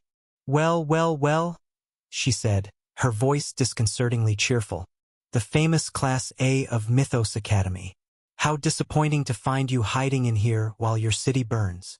Lucifer stepped forward, his posture shifting subtly as he assessed the threat. Emerald energy began to coalesce around him, his signature wind element responding to his heightened alertness. Identify yourself, he demanded, his voice carrying the unmistakable authority of the Windward bloodline. The woman's smile widened unnaturally. So polite. I'm Lyra, Bishop of the Umbervale Covenant and future Pope. She spun her spear playfully, the weapon leaving trails of darkness in its wake. And you must be Lucifer Windward, the so-called prodigy of the North. Lucifer's eyes narrowed slightly, the only indication that her words had registered. Bishop, at your age is impressive, he acknowledged coolly. Though your choice of allegiance is regrettable. Without waiting for a response, Lucifer launched directly into the first movement of his Grade 6 art myth of the Northern Peak, Winter's Ascent. The temperature in the lobby plummeted instantly as a swirling vortex of wind and ice materialized around him. The technique was beautiful in its deadly precision. Condensed ice particles forming microscopic blades that rotated at impossible speeds, creating a defensive barrier and offensive capability simultaneously. Lyra's eyes widened with genuine interest. A Grade 6 art from someone so young with such power? The rumors weren't exaggerated, at least. She responded with casual ease, her spear pulsing once before she thrust it forward. The space between them distorted as astral energy, the evolution beyond enhanced aura, manifested around her weapon. Unlike the enhanced aura of integration rankers, astral energy possessed a reality-warping quality that made it appear both solid and ethereal simultaneously. Chapter 393, Vrindal 7. This is like a zombie apocalypse. When did the genre change? I thought as I channeled pure light, its divine energy purifying the miasma infecting 3 citizens. The corruption receded from their eyes and skin, their humanity returning as the forced zombification reversed. They bowed in gratitude before hurrying into a nearby shelter, their movements still unsteady from the ordeal. Another small victory in what was becoming an overwhelming battle. Arthur, your friends are in danger. Luna's presence pulsed with urgency in my mind. I pursed my lips, already aware of what that meant. Bishop Lyra would be at the hotel by now, confronting my classmates with power beyond their comprehension. Unlike the weaker Bishop Vale I'd faced in Redmond, Lyra was one of the Covenant's true elites, a prodigy groomed to become their next pope. Even with more allies this time, the question remained. Could I win against someone who had already achieved a spear heart when I hadn't even mastered sword resonance? Doubt is not something you should entertain, Luna chided, her mental voice cutting through my hesitation. And you need to hurry. Your friends are in real danger. That gave me pause. According to the original narrative, Class A would be overwhelmed but ultimately spared, as Lyra merely toyed with them before my arrival. The fact that Luna sensed genuine danger meant something had changed from the story I knew. This wasn't the novel anymore. This was reality, with real stakes and real consequences. Rose, I said, wrapping an arm around her waist without explanation. Her eyes widened slightly, but she didn't resist as I gathered mana for a leap that would cover the distance to the hotel in seconds. The moment my feet left the ground, I heard it. A thunderous roar echoing across the city, followed by abrupt silence. Ian. The recognition was immediate as I spotted the ephemeral silhouette of a dragon materialized briefly before dissipating into nothingness. His ultimate technique, summoning the spectral form of his ancestral dragon bloodline, had failed. A dragon, yet so weak. A sweet voice carried through the night air with unnatural clarity, sending involuntary chills down my spine as we landed outside the shattered entrance of the crystalline haven. My blood ran cold at the sight that greeted us. The lobby had been transformed into a battlefield, or more accurately, a slaughterhouse. My classmates lay scattered across the devastated space, each displaying signs of overwhelming defeat. Ian knelt in a pool of his own blood, spectral dragon energy still fading from around his collapsed form. Jean and Ren had been thrown against a wall with enough force to crack the reinforced structure. Seraphina's ice constructs lay melted around her unconscious body. Rachel's pure light had dimmed to almost nothing as she struggled to maintain consciousness. Cecilia, despite her notorious stubbornness, could barely lift her head, blood streaming from her eyes and ears. Clara lay completely motionless, only the slight rise and fall of her chest indicating she still lived. And at the center of it all stood Lucifer, his perfect form now a study in desperate resistance, blood streaming from his overused god's eyes as he prepared for one final stand. "Rose, take care of them," I said, my voice steady despite the fury building within me. Erebus's bone armor materialized with unusual intensity, crimson plates interlocking over my skin as I channeled more deep dark than I typically risked. The calcified structure glowed with ominous purpose, responding to my heightened emotional state. Before I could engage, Lucifer launched his desperate final attack. His sword sang through the air, enhanced aura resonating across its edge as he executed the ultimate movement of his Grade 6 art. White and black mana swirled around the blade, complemented by the 6 elemental affinities he had mastered, all converging in a perfect strike that represented the pinnacle of his current capabilities. "Not too shabby," Lyra commented with casual indifference. Meeting his attack with a simple thrust of her spear, the disparity in power became painfully evident. Lucifer's enhanced aura shattered on contact, his body hurling backward from the impact. Yet I noticed something others might have missed. Lyra's spear had been pushed back slightly, despite her not bothering to use her own Grade 6 art against him. How arrogant! The thought blazed through my mind as I activated God Flash. My own blade, wreathed in concentrated pure light, closed the distance in an instant. The attack was perfectly timed to exploit the millisecond opening created by Lucifer's final effort, a continuation of his assault that Lyra couldn't have anticipated from a new combatant. The pure light edge sliced through space, aimed precisely at the junction between Lyra's neck and shoulder, a killing blow by any standard measure. For the first time, surprise flickered across her features. Not fear, but genuine interest as she recognized the technique for what it was. Her reaction defied normal perception, spear shaft angling to intercept my blade with such speed that the air between us distorted from displaced energy.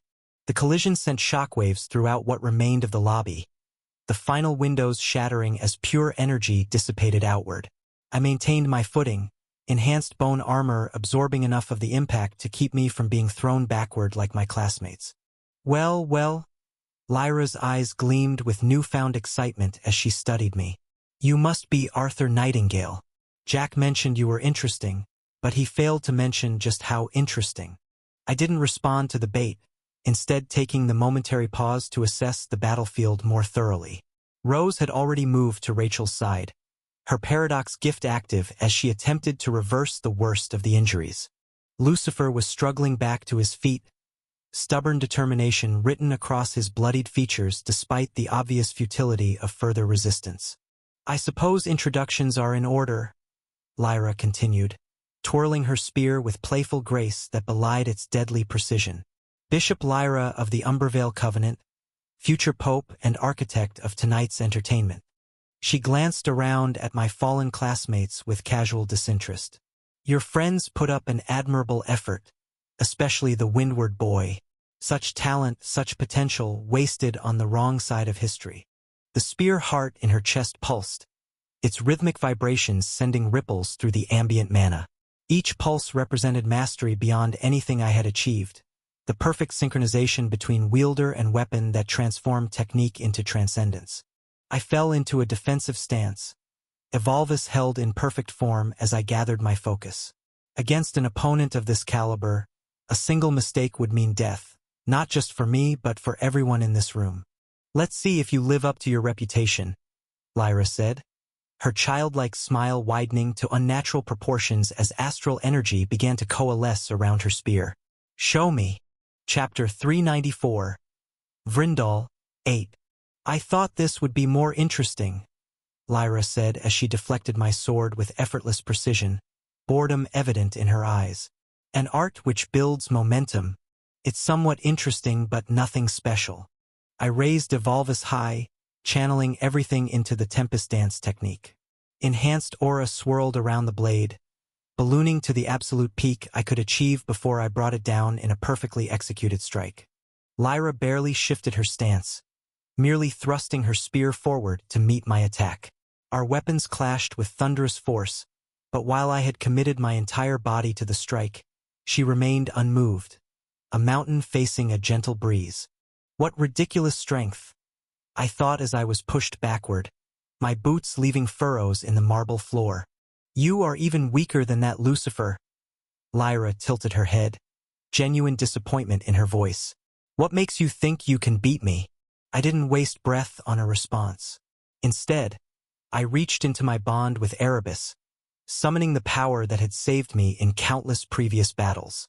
As you wish, Master. The Lich's consciousness responded as his domain materialized around us. Crimson-tinged darkness spread outward from my position, creating a pocket reality where the normal rules of space and perception bent to Erebus's will. The technique wasn't perfect, its effectiveness limited by my inability to extend it to multiple targets, but it remained my most powerful asset against superior opponents. "Oh, a domain," Lyra cooed, looking around with childlike fascination rather than concern. "How cute!" Without warning, her spear blurred into motion, its tip leaving afterimages as it struck at me from impossible angles. I parried the first 3 strikes, Evolvus moving with enhanced speed within Erebus's domain, but the 4th caught me across the shoulder, shattering a section of bone armor and drawing first blood. Pain lanced through me, but I pushed it aside, countering with a combination of pure light and deep dark channeled simultaneously through my blade.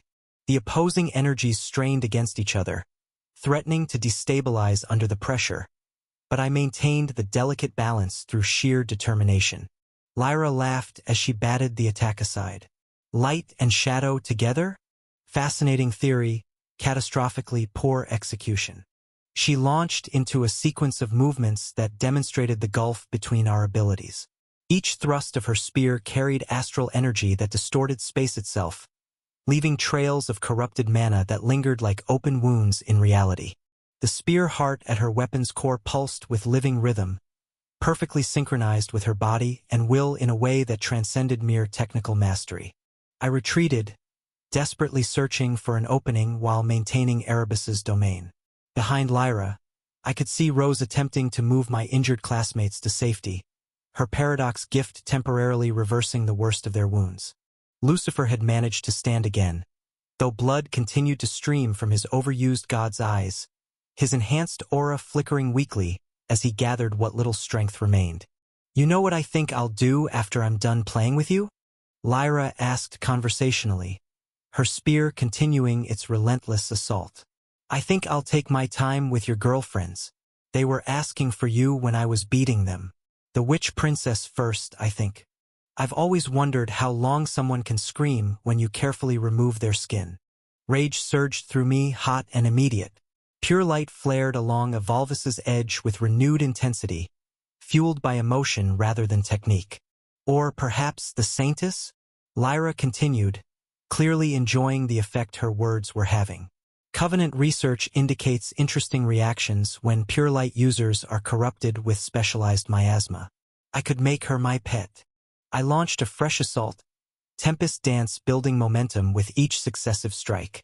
The technique's strength grew exponentially as it progressed, each movement flowing into the next with increasing power. For a brief moment, I thought I detected a flicker of genuine effort in Lyra's defense. Not concern, but at least acknowledgement that my attack required some level of attention. The moment passed quickly. Her spear intercepted my blade at the apex of its arc, astral energy pulsing once before shattering the enhanced aura I had so carefully constructed. The backlash sent me crashing into a support column hard enough to crack the reinforced material. Blood filled my mouth, the taste of copper mingling with failure. I spat to the side, reassessing my options with rapidly diminishing hope. Erebus's domain was still active, but its effectiveness against an opponent of Lyra's caliber was proving minimal at best. "Direct combat isn't working," Luna observed, her presence a cool counterpoint to my heated emotions. "We need a different approach." She was right, but what approach remained? Lyra outclassed me in every measurable way, her astral energy overwhelming my enhanced aura, her spear heart making mockery of my attempts at weapon mastery, her experience rendering my tactical advantages moot. I glanced at my fallen classmates, at Rose's desperate attempts to provide aid, at Lucifer's stubborn refusal to acknowledge defeat despite his broken body. If I fell here, they would all die. My failure would mean their deaths. The thought crystallized into cold certainty. I couldn't fail. Not here, not now, not against her. "I'm getting bored," Lyra announced, examining her spear with exaggerated disinterest. "I think I'll finish this up. First you, then your friends." then whatever remains of this pathetic city. The Covenant appreciates thoroughness. She moved toward me, her casual stride more terrifying than any combat stance. The spear in her hand pulsed with malevolent anticipation, astral energy coalescing around its tip in preparation for the final strike. Any last words, Arthur Nightingale? Any final, desperate gambit to entertain me before I paint these walls with your entrails? There was one option left, the same barrier I'd been slamming against for months without success. If I could break through the aspect wall, if I could achieve resonance with Evolvus in this moment of desperate need, perhaps I could match her power long enough to create an escape opportunity for the others. I closed my eyes, focusing entirely on my connection with Evolvus. The sword had been my companion through countless battles, an extension of my will and skill, yet true resonance had eluded me despite my best efforts. Please, I thought, not to Luna or Erebus but to the weapon itself. I need you now more than ever. I could feel it, the aspect wall, that invisible barrier between mere mastery and true transcendence. So many times I had pressed against it, seeking the perfect harmony between wielder and weapon that would elevate my swordsmanship to the next level. So many times I had failed. Frustration boiled within me, amplified by desperation and fear. Why couldn't I break through? I had the skill, the determination, the need. What was I missing? It's not your fault, a traitorous thought whispered in the back of my mind. Your soul isn't aligned with your body and mind. How could it be, when it doesn't even belong to this world? The realization struck me with the force of physical blow. Was that the problem all along? Was my otherworldly nature the very thing preventing me from achieving what others managed through natural progression?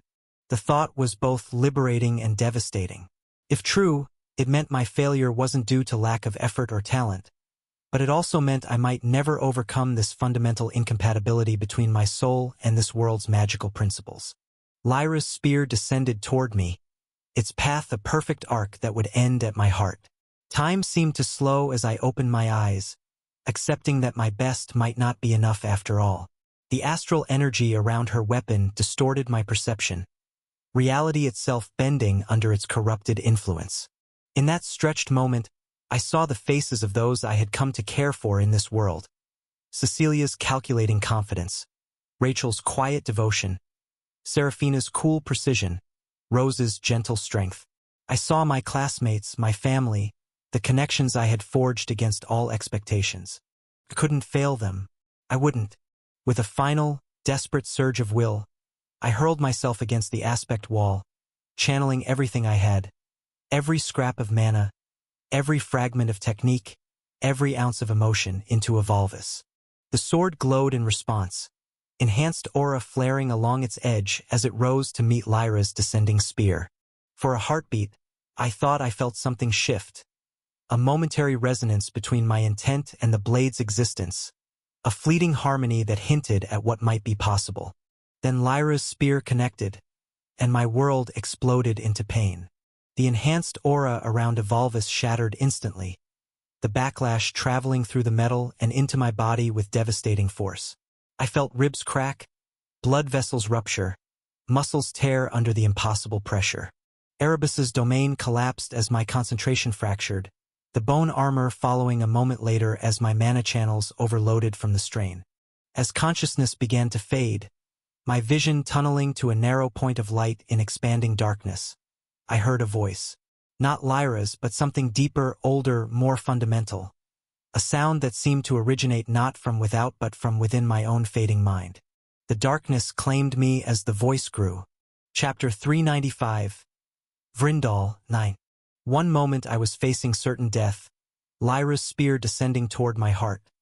The next, I stood in a vast field of yellow carnations stretching toward the horizon, swaying gently under a warm breeze.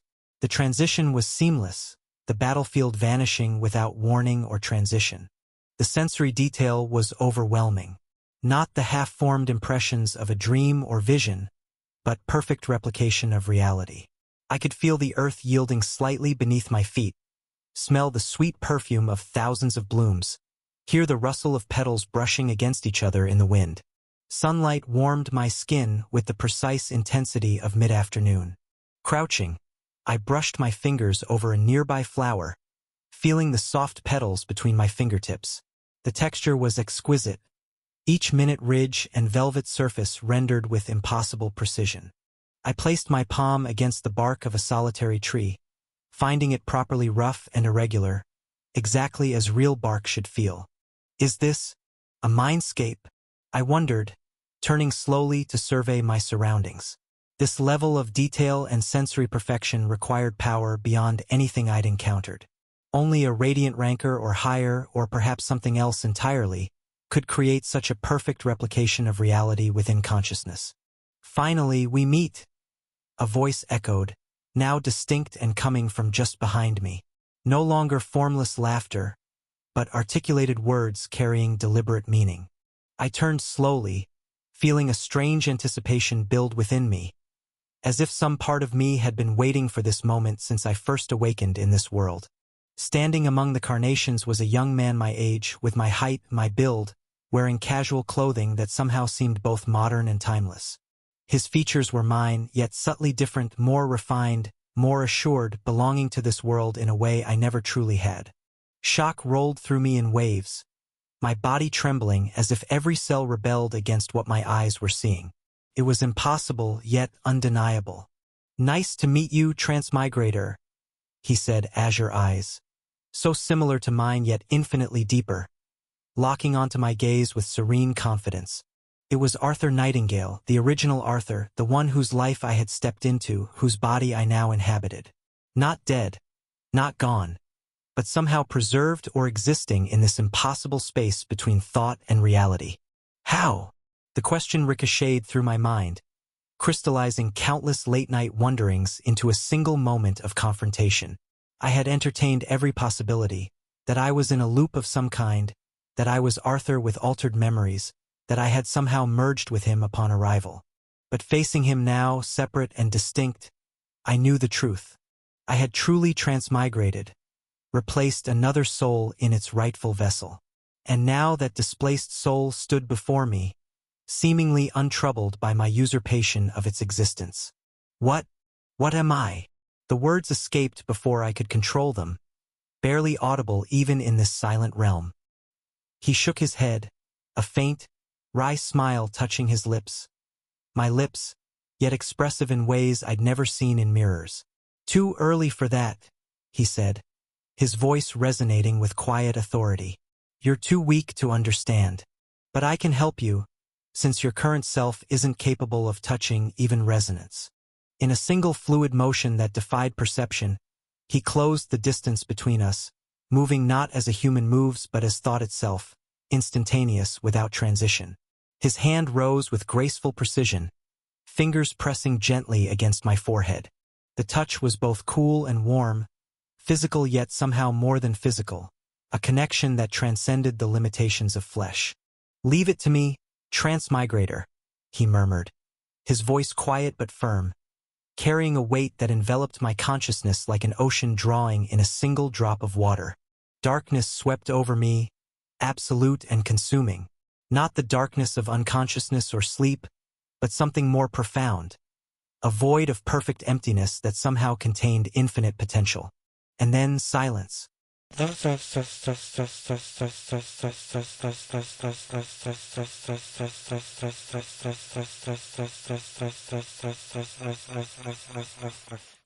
moment original Arthur took control, the atmosphere in the ruined hotel lobby shifted.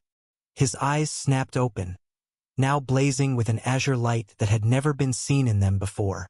The wounds that had racked his body moments ago seemed inconsequential as he rose to his feet with fluid grace. Lyra paused mid-strike, her spear hovering inches from where his heart should have been. Something had changed, the prey had transformed in an instant. Her head tilted slightly, curiosity replacing the boredom that had dominated her expression. "What's this?" she asked, taking an instinctive step backward. "A second wind? Or something more interesting?" Arthur smiled, but it wasn't the smile his classmates recognized. This expression carried absolute confidence bordering on arrogance, the look of someone who knew precisely what they were capable of and found their opponent wanting. "Bishop Lyra," he said, his voice carrying a newfound resonance that filled the shattered lobby. Self-proclaimed future pope of the Umbervale Covenant. He chuckled, the sound echoing strangely. How unfortunate for you to find yourself on the wrong side of history. The fallen class of students watched in bewildered silence. Something had fundamentally changed about their classmate. His posture, his voice, the very way he occupied space seemed different.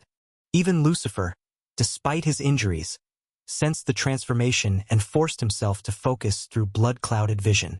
Lyra's expression darkened slightly. Bold words from someone who was dying moments ago. She spun her spear, astral energy swirling around its tip. Let's see if they're your last. She launched forward with blinding speed, her spear a blur of lethal intent. The attack that had overwhelmed Lucifer's perfect technique now targeted Arthur's seemingly unprotected form. What happened next defied explanation. Arthur moved with impossible precision, his body flowing around the strike as if he'd known exactly where it would be. Not dodging, that would imply reaction, but simply occupying the space the attack wasn't. Evolvus, still clutched in his hand, began to emit a soft, pulsing light that matched the rhythm of his heartbeat. You're quite skilled, he commented casually, as if they were sparring in a practice hall rather than fighting to the death. But you rely too heavily on your astral energy advantage. Crude, but effective against those who don't understand its nature. His words carried no taunt, just clinical assessment. He raised Evolvus, the blade now humming with energy that seemed different from his usual techniques. The enhanced aura surrounding it wasn't just stronger, it was qualitatively different, more defined, more coherent. Let me show you what this body is truly capable of, Arthur said. With perfect fluidity, he stepped forward and executed a strike that seemed deceptively simple. No flashy movements, no shouted techniques, just pure swordplay distilled to its essence. The blade moved with such perfect intent that it seemed to draw a line of inevitability through space. Lyra's eyes widened as she brought her spear up to block. The collision sent shockwaves throughout the ruined lobby, but unlike previous exchanges, she was the one driven backward. Her boots skidded across marble as she fought to maintain balance, genuine shock registering on her face for the first time. Impossible, she whispered, looking at Arthur with new intensity. You're at integration rank. How? Sword resonance.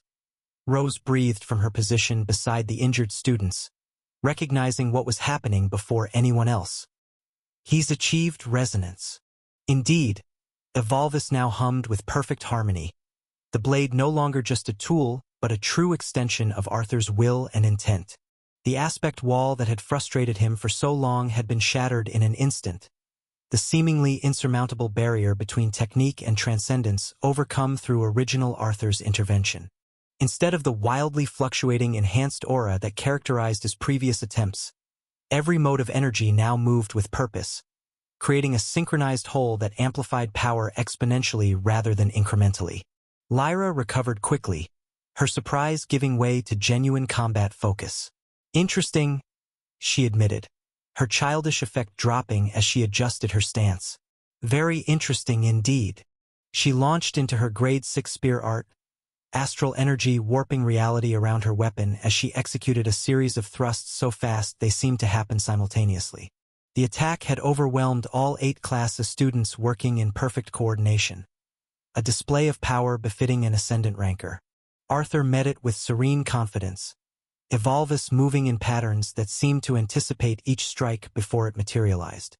Where the transmigrated Arthur had struggled against overwhelming force, original Arthur flowed through the battle with natural ease, maximizing the body's capabilities in ways its current inhabitant had never discovered. You're fighting as if you expect me to react, he observed, calmly redirecting a thrust that would have pierced his heart. But resonance isn't about reaction. It's about unity of purpose between wielder and weapon.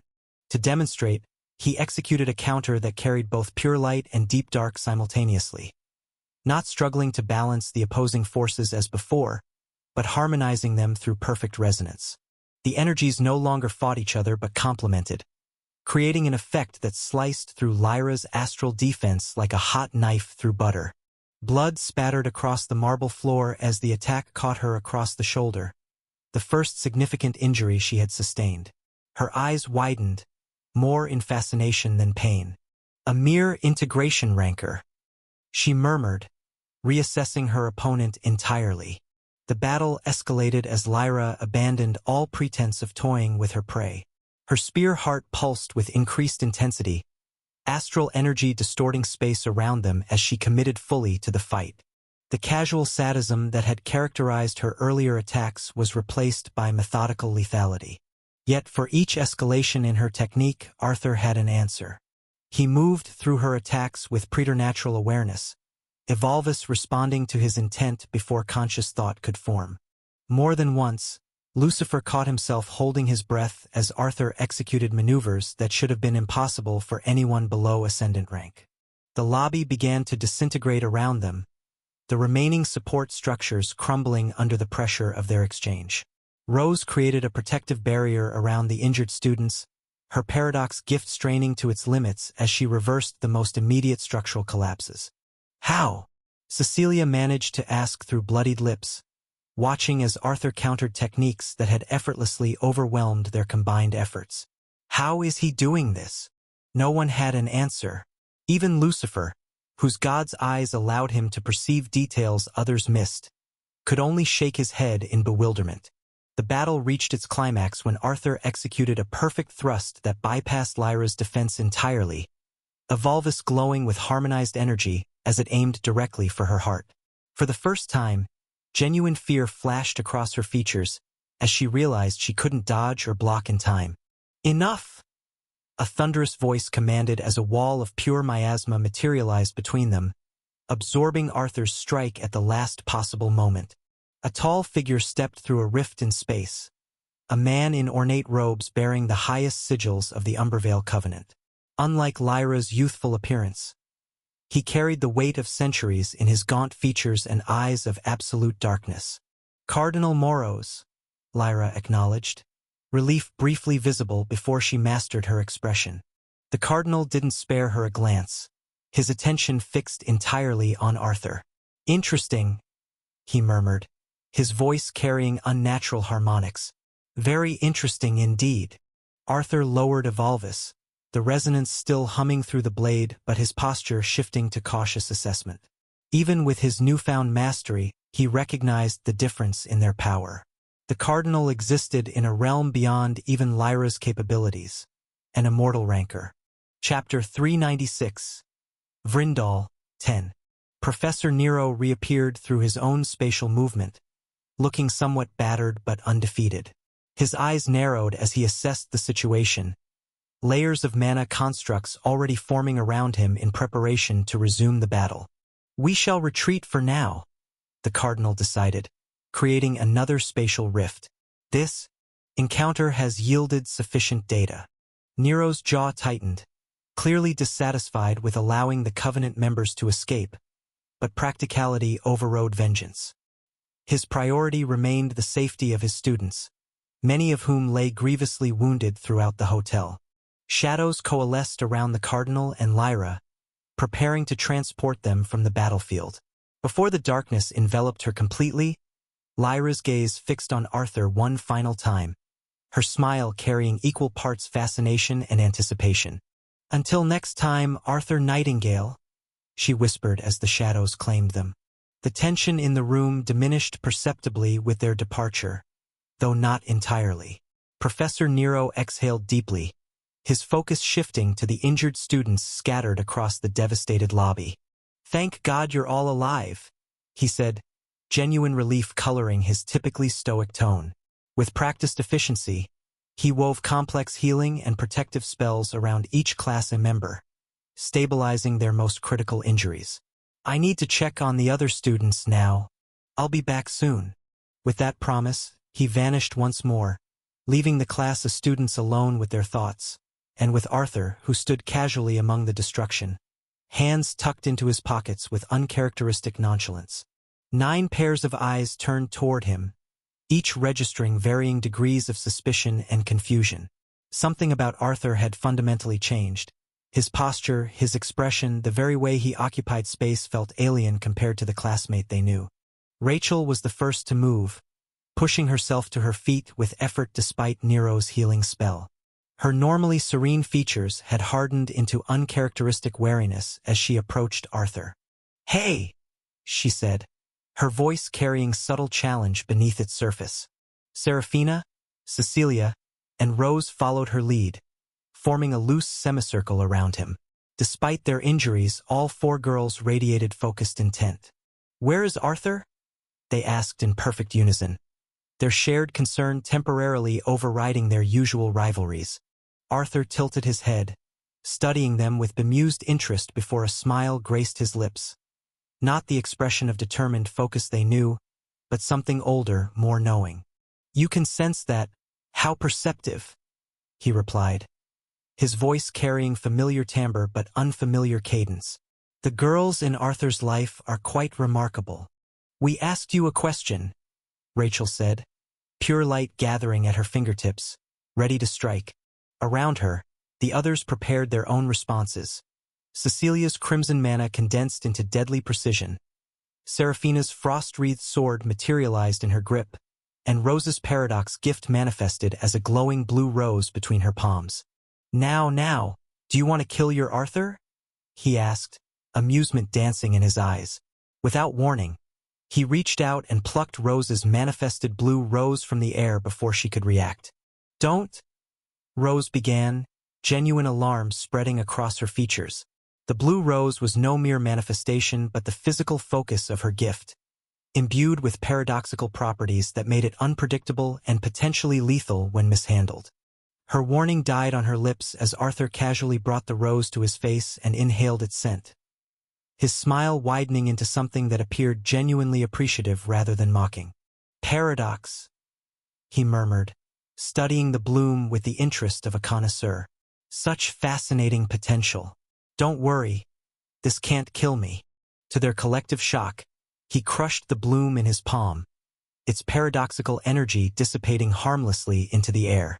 Rose stumbled backward, momentarily disoriented by the unexpected severance of her gift's focus.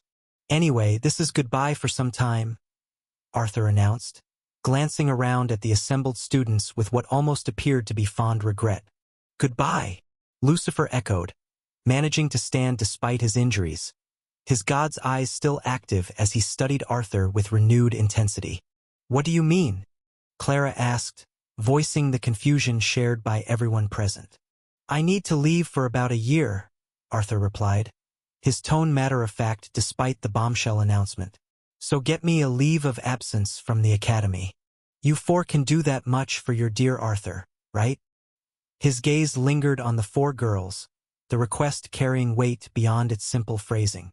His statement hung in the air, impossible to refute after what they had witnessed during the battle against Lyra. The Arthur before them had demonstrated mastery beyond what should have been possible, breaking through the aspect wall and achieving resonance with casual ease where their classmate had struggled for months. "A year," Serafina whispered, her analytical mind quickly running through implications. "The academy won't simply allow." "They will with your backing," Arthur interrupted smoothly. "How do we know you'll come back?" Rose asked quietly, the emotional question cutting through the strategic implications. Arthur's smile returned, gentler now. "You have my word. 1 year from today, I'll return." He reached out, briefly touching Rose's cheek with surprising tenderness. "And when I do, I'll be ready to face what's coming." Without warning, he turned and began walking toward the shattered entrance of the hotel lobby, his movements carrying absolute confidence despite the destruction surrounding them. "Wait," Rachel called after him. "What should we tell everyone? The professors, your family?" Arthur paused, glancing back over his shoulder. "Tell them I'm going for isolation training. It's not even a lie." His expression grew momentarily somber. "And tell them I'll return stronger. Strong enough to protect what matters." With those parting words, he stepped through the ruined doorway and into the chaos of Vrindal's final night. Aftermath. Professor Nero returned to the Crystalline Haven Hotel within the hour, his expression grave as he surveyed the devastation. The hotel had become a makeshift emergency center, with injured students receiving treatment in what remained of the grand ballroom. The death toll among civilians was climbing rapidly, though miraculously no Mythos Academy students had been lost. Yet, Class A, Nero called, gesturing for them to gather. I need a situation report. The students assembled before him, their injuries partially healed but exhaustion evident in their postures. Lucifer, as the highest ranked, stepped forward to speak for the group. We encountered Bishop Lyra of the Umbervale Covenant, he stated, his usual composure somewhat restored despite the dried blood still visible around his eyes. She was beyond our capabilities. And where is Nightingale? Nero asked, noting the conspicuous absence of the second-ranked student. A moment of uncomfortable silence followed as the students exchanged glances, silently deliberating on how to explain what they'd witnessed. Rachel finally spoke, her voice steady despite her exhaustion. Arthur achieved sword resonance during the battle, Professor. He managed to wound the bishop before Cardinal Moros intervened. Nero's eyebrows rose slightly, the closest to open surprise he ever displayed. He wounded a bishop? At his age and rank? That's unprecedented, yes, Serafina continued. After the battle, he informed us he needs to pursue specialized training. He's requested a year-long sabbatical. A sabbatical? Nero's expression darkened. In the middle of the academic year? After an attack of this magnitude? That's completely irregular. We support his request, Cecilia stated, her tone leaving no room for argument. The four of us will use our family connections to ensure it's approved through proper channels. Nero studied the four girls with analytical intensity. You're certain this is what he wants? His behavior wasn't influenced by the battle? He was different, Rose admitted quietly, but lucid, focused. He said he needed to prepare for threats beyond the Covenant. And you believe him? We do, the four replied in unison, their typical rivalries temporarily set aside in unified purpose. Nero sighed, running a hand through his hair, a rare display of human frustration from the normally impassive professor. We have more immediate concerns. Vrindal has fallen. The Covenant's forces have overrun the northeastern quadrant, and evacuation portals are being established for the remaining civilians and students. What about the staff? The other professors? Jean asked. Professor Ashford was injured protecting Class C students. The others are assisting with evacuations. Nero's expression hardened. We leave within the hour. The Northern military will handle the containment and recovery operation. As Class A dispersed to help with the evacuation efforts, Lucifer lingered behind, addressing Nero privately. Professor, what Arthur did, it shouldn't have been possible. Nero was silent for a moment before responding. No, it shouldn't have been, which means either our understanding of his capabilities was fundamentally flawed, or something else was at work, Lucifer finished. Keep your observations to yourself for now, Nero instructed. When he returns, we'll have questions. Until then, we focus on the crisis at hand. As such, Vrindal City fell. Chapter 397. The Well of Miasma 1. Where are we going? I asked Arthur, my original self, as he controlled my body, taking us further from the devastation of Vrindal toward the northern wilderness. Somewhere important, he responded simply, his pace never slowing despite the harsh terrain. You have to give me something, I pressed. Does this mean you can save me whenever I want? Just appear and take over when things get difficult? Of course not, he said, a trace of annoyance in his voice. My power is reaching its limits, but it is all going according to plan. Regardless, if you're in danger, even if I can help you, it means you will end up sacrificing potential future growth. We continued in silence for several minutes, the landscape growing progressively bleaker as we traveled north. The temperature dropped noticeably, and vegetation became sparse, then non-existent. Something about the air felt wrong, heavier, tainted. So you have planned more of this training beyond this time? I deduced. breaking the uncomfortable silence. Yes, he confirmed. I don't want you to waste time like I did trying to find a proper structure. This break is needed for training. I need to fix you. Do I need fixing? I asked, somewhat indignant. I've been managing well enough. Yeah, you are weak, he replied bluntly. Even without resonance, your current abilities should be enough to take down Lucifer and Jack. You should have come first in the Crown Challenge, and that's not considering the transcendent level of mana control I possess. Not possible. I shook my head, unable to accept his assessment. My fighting is perfect. Ha! He scoffed, the sound carrying genuine amusement. Far, far from it, Nightingale. We crested a ridge, and I suddenly understood our destination. Below us stretched a vast depression in the earth, perhaps a kilometer in diameter. Unlike the barren landscape surrounding it, this pit was filled with churning darkness. Not the absence of light, but something actively consuming it. Tendrils of miasma rose from the surface like spectral fingers reaching for the sky, only to be pulled back into the roiling mass. What is this place? I asked, though I already suspected the answer. A miasma well, Original Arthur confirmed, his expression unreadable as he gazed down at the corruption. One of several scattered across the northern border. This particular one remains undiscovered by the Covenant, for now. And why have you brought me here? Because you lack desperation, he stated simply. You've grown complacent in your knowledge, relying on your foreknowledge rather than pushing your limits. Lucifer is stronger than he was in your novel, because he fights with true desperation. He has no map to follow, no assurance of eventual success. I studied the miasma well with growing unease. What exactly are you planning? I'm going to leave you here, he said, his tone matter-of-fact. At the bottom of this well, surrounded by concentrated miasma that will continuously spawn manifestations drawn from your own fears and weaknesses. That's suicide? I protested, watching as shapeless forms briefly coalesced within the darkness before dissolving again. The corruption alone would kill a normal person within hours, he finished for me. But you're not normal, are you? You have both pure light and deep dark affinities. You have soul resonance with Luna. You have Erebus. You have all the tools needed to survive. For how long? I asked, my throat suddenly dry. Until next January, he replied. That gives you 11 months. I blinked in surprise. 11 months in that pit? Yes, he confirmed. If you fail to escape before then, you'll die. The Umbervale Covenant will discover this well around that time. They're always seeking new training grounds for their bishop candidates. Every new year, they send their prospective bishops to miasma wells as a final test.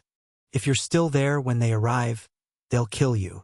The casual way he described my potential death sent chills through me. And if I manage to escape, then you'll have grown strong enough to face what's coming, he said. The world is changing faster than your novel predicted. The threats are evolving, adapting. You expect me to become stronger than Bishop Lyra in 11 months? I asked incredulously. She's ascendant rank. That's impossible. For the first time, Original Arthur's expression softened slightly. You don't need to reach the same rank to surpass her strength.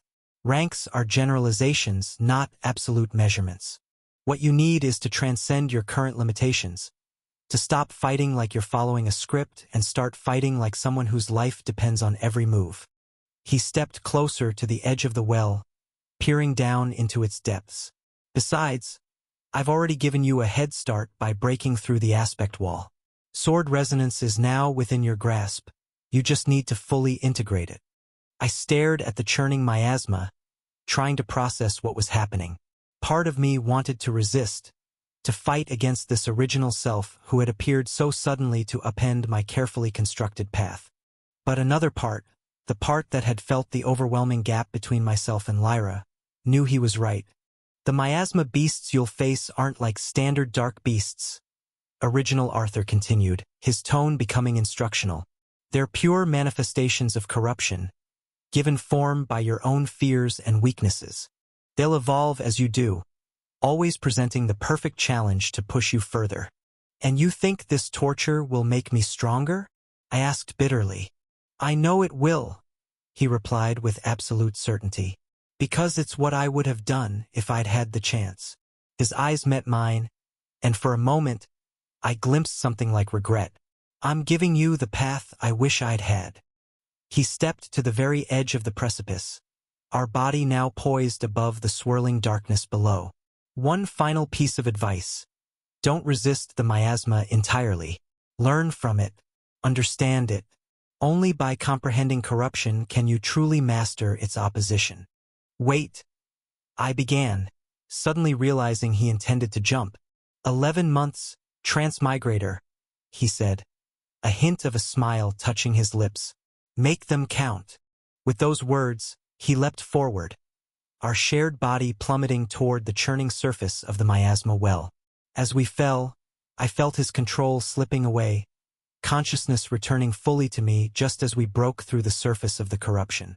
The miasma closed over me like liquid night, cold and burning simultaneously. It pressed against my skin, seeking entrance through every pore, every breath. Instinctively, I channeled pure light to create a barrier, but I remembered original Arthur's words about not resisting entirely. With grim determination, I allowed a controlled amount of miasma to touch me, to be processed through my dual affinities rather than rejected outright. The sensation was excruciating, like having my nerves scraped raw, but I maintained focus through the pain. As I sank deeper into the well, vague shapes began to form in the darkness around me. Featureless at first, then gradually taking on more defined forms. I caught glimpses of claws, teeth, eyes burning with malevolent intelligence. The miasma beasts had noticed my presence. The real training was about to begin. 11 months to become strong enough to escape. 11 months to surpass an ascendant rank bishop. 11 months to live or die by my own strength. The hunt had begun. Chapter 398. The Well of Miasma 2. It was the end of year 2043. New Year's Eve should have been a time of celebration, a moment to welcome fresh beginnings with hope and joy. But in the Nightingale household, the atmosphere was thick with dread. He should be back by now, Alice whispered, her eyes vacant as she sat motionless on the sofa. Her fingers trembled slightly until Douglas gently covered them with his own. He may be late, Douglas said, his voice steady despite the worry etched in the lines around his eyes. The border regions are unpredictable this time of year. Alice turned to him, her expression fracturing. But if he's late, does that mean he's caught? The question hung in the air like a physical thing. The fear they'd both been avoiding for months finally given voice. Shh! Don't say that, Douglas murmured, drawing her closer. His lips pressed into a thin line as he struggled to maintain composure for them both. They had learned of their son's training expedition from Mythos Academy 11 months ago. The explanation had been deliberately vague, a special research opportunity, a chance for exceptional growth, assurances of safety protocols. The elite institution's reputation had temporarily assuaged their concerns. Their attempts to track Arthur through his phone had led nowhere. The signal lost at the northern border, where the Umbervale Covenant's influence corrupted both land and technology. The Academy representatives had been clear. Arthur would return before the year ended. But midnight approached, and with it, the terrible certainty that if their son didn't return tonight, he never would. Captured or killed, the distinction hardly mattered beyond the northern border. I hope Arya is having fun at her party, Douglas thought as he held his wife, feeling her tears dampen his shirt. He had insisted their daughter maintain her plans, wanting to spare her this vigil. If the worst happened, she deserved one final evening of normalcy before their world collapsed. Across the city, Arya Nightingale stood among laughing friends, streamers and confetti falling around her as music pulsed through her friend's home. Unlike her peers, her eyes remained fixed on her watch, the minutes ticking relentlessly toward midnight. Why haven't Mom and Dad messaged yet? The thought circled her mind like a predator. Did he not return? Isn't time running out? She had known the truth, more than her parents suspected. As the countdown to midnight began around her, Tears welled in her eyes, blurring her vision. Then, through the moisture, her watch screen blinked with an incoming message. A single line from her father, "He's home." The tears fell freely now, relief washing through her like a physical force as her friends counted down. Oblivious to her private celebration that had nothing to do with the new year, Arthur was back.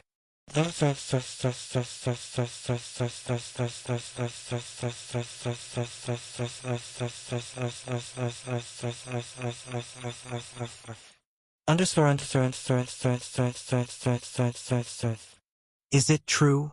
Cecilia demanded, her voice carrying through the imperial residence with such force that the attendants froze in their New Year preparations.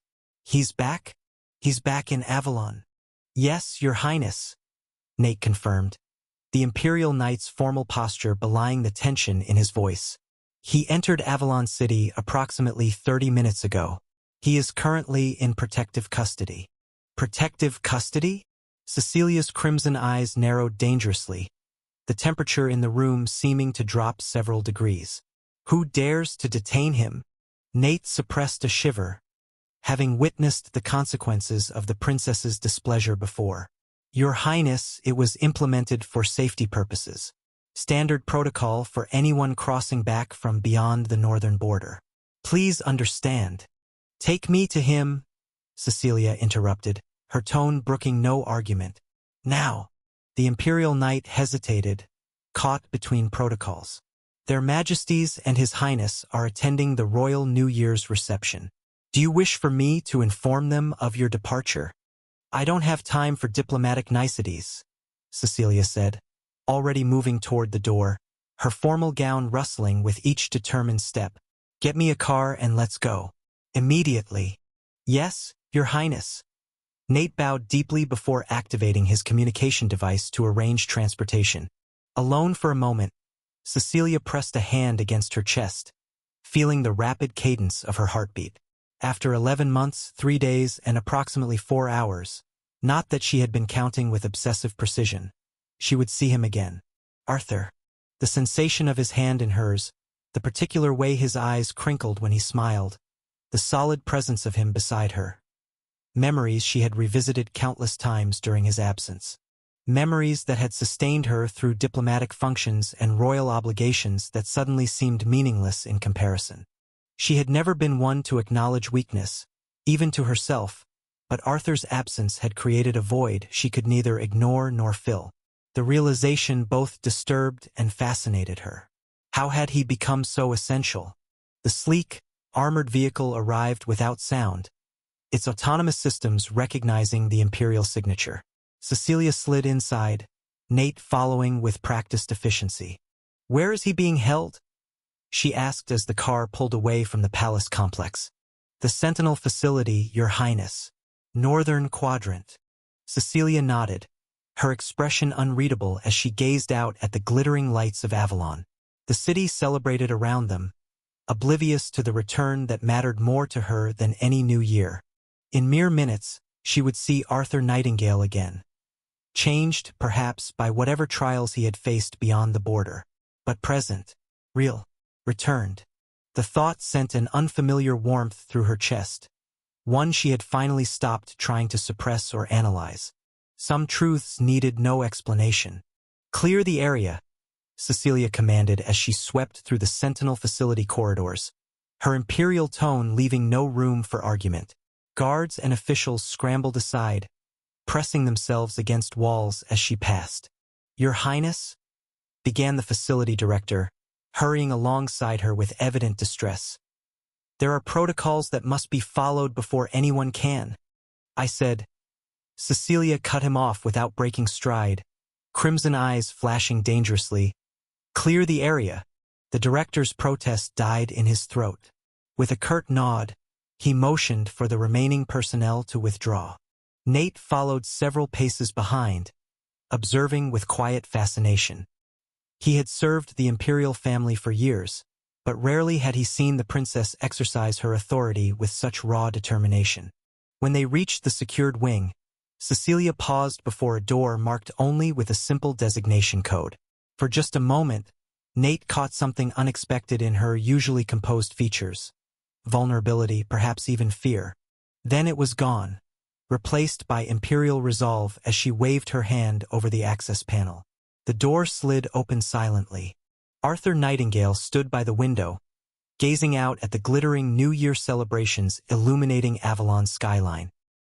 He turned at the sound of the door, and Cecilia froze in the threshold. For 3 heartbeats, neither moved. Then she was across the room, propriety forgotten as she threw her arms around him, burying her face against his shoulder. Arthur's arms enfolded her immediately, his eyes closing as he held her tight. Nate remained in the doorway, momentarily forgotten. The reunion before him was not what shocked him, however, it was Arthur himself. The Arthur before him now stood differently, held himself differently. It was the kind of presence that couldn't be taught or manufactured, only forged through trials that few survived. Impossible, Nate thought, his pulse quickening with a swordsman's instinctive recognition of a worthy opponent. He's still technically high integration rank, but this pressure. His fingers twitched reflexively toward his sword hilt. The disciplined Imperial Knight in him maintained composure, but the warrior in his blood sang with excitement. He had heard rumors of what happened beyond the northern border, of course, training grounds where survival itself was considered success. But to transform someone this completely in less than a year. When Arthur finally looked up and met Nate's gaze over Cecilia's shoulder, the Imperial Knight felt an electric jolt of recognition. Those eyes held a depth, a knowing, a capacity that hadn't been there before. A silent challenge that made Nate's combat instincts flare to life. A memory surfaced, the sophomore ball at Mythos Academy, where Nate had last encountered Arthur. That night, Princess Cecilia had ordered him to acquire Arthur during her confrontation with 2 rival princesses and the daughter of a count. Back then, Arthur hadn't even reached integration rank. He was merely the top-ranked second-year student at Mythos Academy, exceptional but still developing. Nate had handled him with ease then, but that boy who was just growing into his potential had somehow bloomed into a monster. Chapter 399. The Well of Miasma 3. He's sizing you up, Luna informed me as I caught the Imperial Knight's evaluating gaze. I recognized him immediately, the same Ascendant ranker who had been deployed to Mythos Academy, the one Cecilia had commanded to kidnap me during the sophomore ball incident. Back then, he had seemed untouchable. An Ascendant ranker as formidable as my professors. Someone I couldn't hope to challenge. But not anymore. Let him, I replied to Luna, my internal voice calm. I don't care. I returned my attention to Cecilia, who clung to me with uncharacteristic vulnerability, her imperial composure momentarily forgotten. She felt small in my arms, despite the tremendous power I knew she wielded. 11 months had changed us both. The 4 girls must have missed me beyond compare. The thought kindled a flicker of resentment toward my former self, the original Arthur who had been whisked away without consideration for what it would do to them. But after everything I'd endured, everything I'd gained, it was worth it. You got even more beautiful over time, I whispered, studying her face as she looked up at me. Her crimson eyes brightened in response, the imperial coldness giving way to something warmer, more dangerous. Don't make me want to capture you more, Nightingale, she whispered back with a smile that didn't quite mask her sincerity. This wasn't a game to her, it never had been. I need to meet my family, I said, gently stroking the small of her back. My parents, Arya, they had endured their own kind of hell these past months. I'll come with you, Cecilia declared, finally pulling away just enough to reveal the imperial resolve returning to her features. And I'll punish all those who dared to detain you. Don't. They were doing their job, I cautioned, recognizing the familiar threat in her tone. How dare they detain you like a criminal? She muttered, dismissing my objection entirely. At this point, I'll need to take drastic measures. A chill crawled up my spine at her words. I'd seen firsthand what Cecilia's drastic measures could entail. I pulled her closer, feeling her relax against me. The subtle scent of her perfume, elegant, seductive, filled my senses, and I felt my own tension begin to unwind. Finally, I could breathe. The last 11 months had been hellish to say the least. Training grounds where death lurked in every shadow. Challenges that pushed beyond mere physical limits into realms of mental and spiritual anguish. But I had survived. More than survived. Tell me the most important thing that happened in your life first. I requested, curious about how Avalon had changed in my absence. I became the crown princess, Cecilia answered simply. My eyes narrowed in surprise. This was an unexpected deviation. In the original timeline, Cecilia had never become crown princess of the Slatemark Empire, not because she lacked capability, but because she had never wanted the throne while her older brother lived. Why? I asked, genuinely curious about this significant shift. To better support you, of course. She tilted her head as if stating the obvious. I will make you sit at the peak of the world as my future husband, Arthur. The raw sincerity in her declaration caught me off guard. I could feel her genuine desire, the sheer determination behind her words, and found myself smiling as I leaned down to kiss her forehead.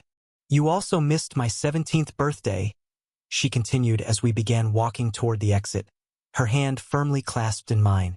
And of course, the 3 other girls' birthdays as well. I'll need to make amends, I promised, already contemplating what that might entail. And Arthur, Cecilia said as we stepped into the self-driving car. Her expression shifted, growing more serious as she glanced at Nate. Cover your ears. As you wish, the Imperial Knight responded dutifully. I observed as mana shimmered around Cecilia and me, forming a sound barrier that would prevent even an ascendant ranker from eavesdropping. Who was the being who took over your body? Cecilia asked directly, her crimson eyes piercing into mine, searching for truth. The question didn't surprise me. Of course she would have noticed. Cecilia missed nothing. I am not fully sure, I responded honestly. I knew it was the original Arthur, but the full extent of his identity remained elusive, even to me. As the car glided through Avalon's gleaming streets, Cecilia shifted closer until she was practically in my lap, her crimson eyes never leaving mine. Whatever it was, she murmured, tracing a finger along my jawline. It better understand that you belong to me. The possessiveness in her voice was unmistakable. To us, the heat of her touch penetrated through my clothes, a deliberate reminder of the connection we shared. Cecilia had never been subtle about her desires. The car slowed as we approached the exclusive district where my family's penthouse stood among Avalon's elite residences. Cecilia reluctantly shifted away from me as the vehicle came to a stop. Your family deserves their reunion, she said, regaining some of her imperial composure. I'll return to the palace for now. When will I see you again? I asked. She smiled, the predatory edge returning to her expression. Soon enough. I have arrangements to make. The 4 of us expect proper apologies for your extended absence. I nodded, understanding the implicit promise or perhaps threat in her words. Until then, she said, pressing one final, lingering kiss to my lips before the car door opened. Don't disappear again, Nightingale. Next time, I'll burn the world to find you. I had no doubt she meant every word. The elevator ride to the penthouse gave me a moment to compose myself. Despite everything I'd faced beyond the northern border, Cecilia Slatemark could still leave me feeling slightly off balance. Some things never changed. As the doors slid open to reveal our family's luxurious penthouse, I heard voices from the living room. A wave of emotion crashed over me. Voices I hadn't heard in nearly a year. Home. My sister spotted me first. Arya froze mid-sentence, her eyes widening in disbelief before she launched herself across the room. Arthur! She screamed, colliding with me hard enough that only my enhanced reflexes kept us both upright. You're really back. You're really here. Over her shoulder, I saw my parents rise from the sofa, tears already streaming down my mother's face. I was home. Arthur! My mother's voice broke as she rushed forward, nearly collapsing against me. I felt her tears soaking through my shirt as her hands clutched desperately at my back, as if confirming I was real.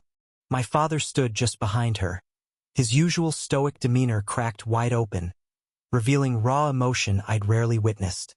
"Welcome home, son," he managed, his voice thick.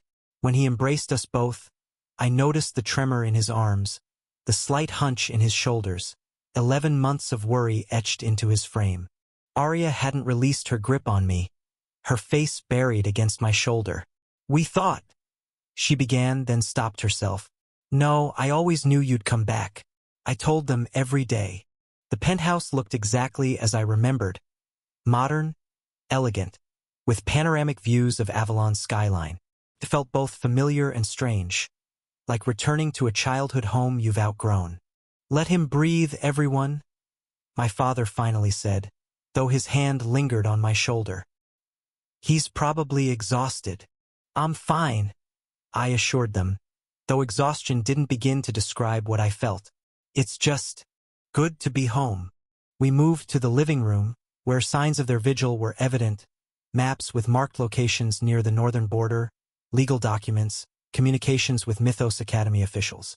"They wouldn't tell us anything," my mother said, finally composing herself enough to speak. "Just that you were on a special training expedition for 11 months. The last words carried an accusation, not aimed at me but at those who had taken me. "It was intensive," I offered carefully. "The communication blackout was part of the training." "Nonsense," Arya muttered, then flinched at our mother's sharp look. "Sorry, but it is. We're not stupid. People don't just disappear for a year on training expeditions without a single message home." I met her gaze. My sister had always been perceptive, too perceptive sometimes. I saw the questions burning in her eyes, the demand for truth. "You're right," I acknowledged. "It wasn't just training. But I can't talk about all of it right now." "Were you in danger?" my father asked directly, always practical. I considered lying. It would be kinder, but they deserved better than comforting falsehoods. "Yes," I admitted. "But as you can see, I survived." "More than survived," Arya commented, studying me with narrowed eyes. "You're different." A tense silence followed. They were all looking at me, really looking, and seeing the changes I couldn't hide. The way I moved, the alertness that never fully left my posture, the hardness that had entered my gaze. "Are you hungry?" my mother finally asked, falling back on the universal parental solution to awkward moments. "I can make your favorite." "That would be wonderful," I said, grateful for the reprieve. Some conversations could wait until we'd all had time to adjust to my return. As she busied herself in the kitchen, Arya sidled closer on the sofa. She bumped her shoulder against mine like she used to when we were younger. "I'm just glad you're back." My father cleared his throat. "Arthur, whatever happened, whatever you need, we're here." The simple declaration nearly undid me.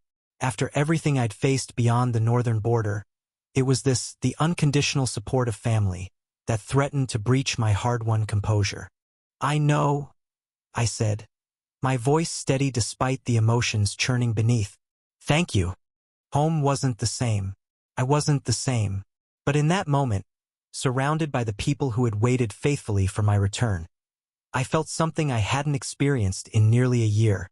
Peace. Chapter 400, Luna. The silence of my bedroom pressed against me like a physical weight. It feels wrong that there's no danger anywhere, I thought, staring at the ornate ceiling of my room. The well of miasma had been hell incarnate, a place where even sleep offered no sanctuary. I'd survived on water conjured through magic, sustained myself on miasma-resistant plants that somehow thrived in that corrupted environment. Day after day, I'd fought miasmic beasts whose very existence defied natural law. My senses had adapted, evolving to detect the subtlest shifts in my surroundings. The whisper of movement in the dark, the almost imperceptible change in air pressure before an attack, the distinctive scent of different predators. That heightened awareness had kept me alive. Now, those same finely tuned senses searched fruitlessly for threats in a place where none existed. The safety felt alien, unnatural. A fresh breath, yes, but profoundly disorienting to the creature I'd become. I knew sleep would elude me tonight, My body had grown accustomed to surviving on mere fragments of rest, snatched in brief moments when the environment permitted. The soft mattress beneath me felt like a trap, too comfortable, too exposed. You aren't surviving anymore, but living? Luna reminded me gently as I closed my eyes in a futile attempt to quiet my mind. I knew she was right. This discomfort was merely misalignment. My adapted self struggling to recalibrate to peace after living so long in war. Here, in my home, I was safe. I could breathe. The adjustment reminded me of another life, the one after Emma's death. Despite her final plea that I forsake vengeance, how could I not yearn for justice? For retribution? That path had led me to eliminate countless enemies, to exist in perpetual motion, always one step ahead of those who hunted me. Kill or be killed. A simple philosophy that had kept me breathing. But I'd grown soft in the comfort of this world, forgotten the harsh lessons of my previous existence. Perhaps that's why Arthur had cast me into the well of miasma, to strip away the complacency, to reforge what had begun to dull. After all, it is better to be a warrior in a garden than a gardener in a war. I murmured to the empty room, the ancient proverb taking on new meaning. I could allow myself happiness, but not softness. Not when I knew what waited beyond Avalon's borders. Not when I knew what was coming. I'm surprised you were able to grow so much, Luna said, materializing beside me in her chibi form, golden eyes luminous in the dim light. Despite my significant growth in power, I remained within the integration rank in terms of mana capacity, not enough to manifest Luna in her full glory. The tiny spirit hovered near my pillow, her diminutive stature belying the ancient power she contained. Well, I am too, I admitted, gently brushing my fingertip across the top of her head. She scowled at the gesture, but the effect was undermined by her current form. Fierce intent delivered through a vessel that could fit in the palm of my hand. You want me to put you to sleep? Luna asked, noting my restlessness. I nodded, grateful for the offer. Yes, please. Luna drifted above me, her tiny form haloed by faint golden light as she settled against my forehead. The cool touch of her essence began to spread, a welcome counterpoint to the hypervigilance that kept my muscles tense. Good night, my contractor, she whispered, her magic seeping into my consciousness like gentle rain on parched earth. I felt the rigid alertness begin to dissolve, my breathing slowing to match the rhythm she imposed. For the first time in 11 months, I surrendered completely to sleep.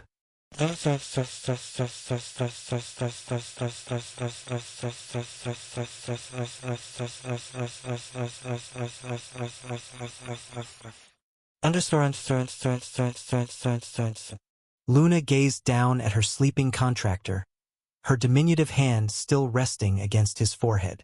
In the darkness, her golden eyes glowed with ancient wisdom as she studied his features, softened now in slumber. So young.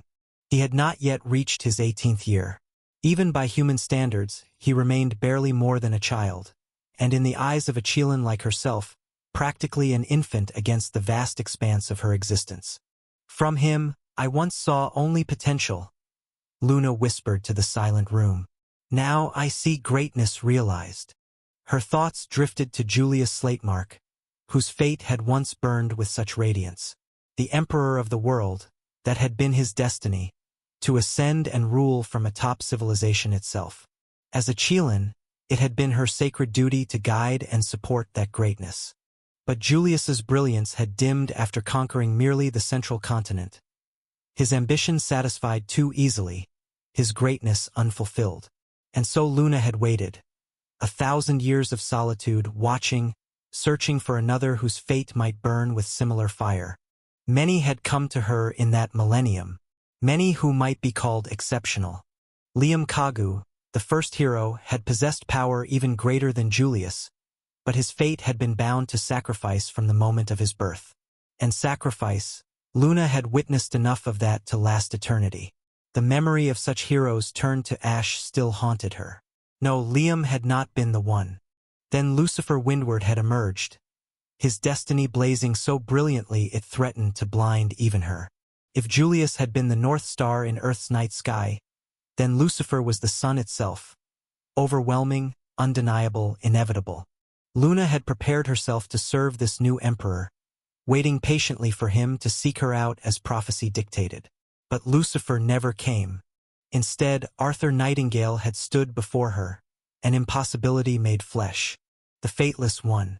In a world where Luna could read the destiny of every living creature, Arthur existed beyond her sight. A void where fate should be, a blank canvas that refused the brush of predestination. Her most fundamental ability, the power to perceive and shape fate, rendered useless before him. She had chosen him on whim initially, perhaps even out of spite toward the destiny that had failed her before. Julius had died before fulfilling his potential. This time, she would place her faith in one whom destiny itself could not claim. Through their bond, she had witnessed Arthur's journey. His rise to heights that defied expectation, his falls that would have destroyed lesser beings. She had shared in his fleeting happiness and endured his profound sorrows. But beyond all that, she had glimpsed something in him that shone too brilliantly for even her immortal eyes to fully comprehend. "I chose correctly," Luna acknowledged, a rare smile gracing her delicate features. "You, my contractor, were the right choice after all. If ever you doubt yourself, trust in this. I have seen empires rise and crumble, heroes ascend and fall, and still, I choose you. I will support you until my very essence fails, until the last spark of my immortal soul extinguishes. For that is why I bound myself to you." Luna gazed at the sleeping form of the boy who carried burdens no child should bear, her expression resolute as she made her decision. "You are more than merely my contractor," she whispered, her form beginning to shimmer as though composed of starlight. "From this moment forward, I bind myself to you by sacred oath. When the time comes that I can manifest in my true form, I will fight at your side and, if necessary, die for your cause." Her voice dropped lower still, resonating with power ancient as the mountains. "Arthur Nightingale, the fateless, I pledge myself to you alone." It was the most solemn vow a Chelan could make, a pledge not to destiny or prophecy, but to the one being who existed outside their reach. A vow to someone the world had overlooked, had never believed belonged in the annals of greatness. And simultaneously, a promise to the broken boy who had once lost everything and determined never to experience such loss again. Luna's presence in Arthur's life was more than companionship or power. It was hope incarnate, a guiding light illuminating the darkness that had threatened to consume him. When she had extended her hand to Arthur that first day, she had offered not just a contract, but salvation itself.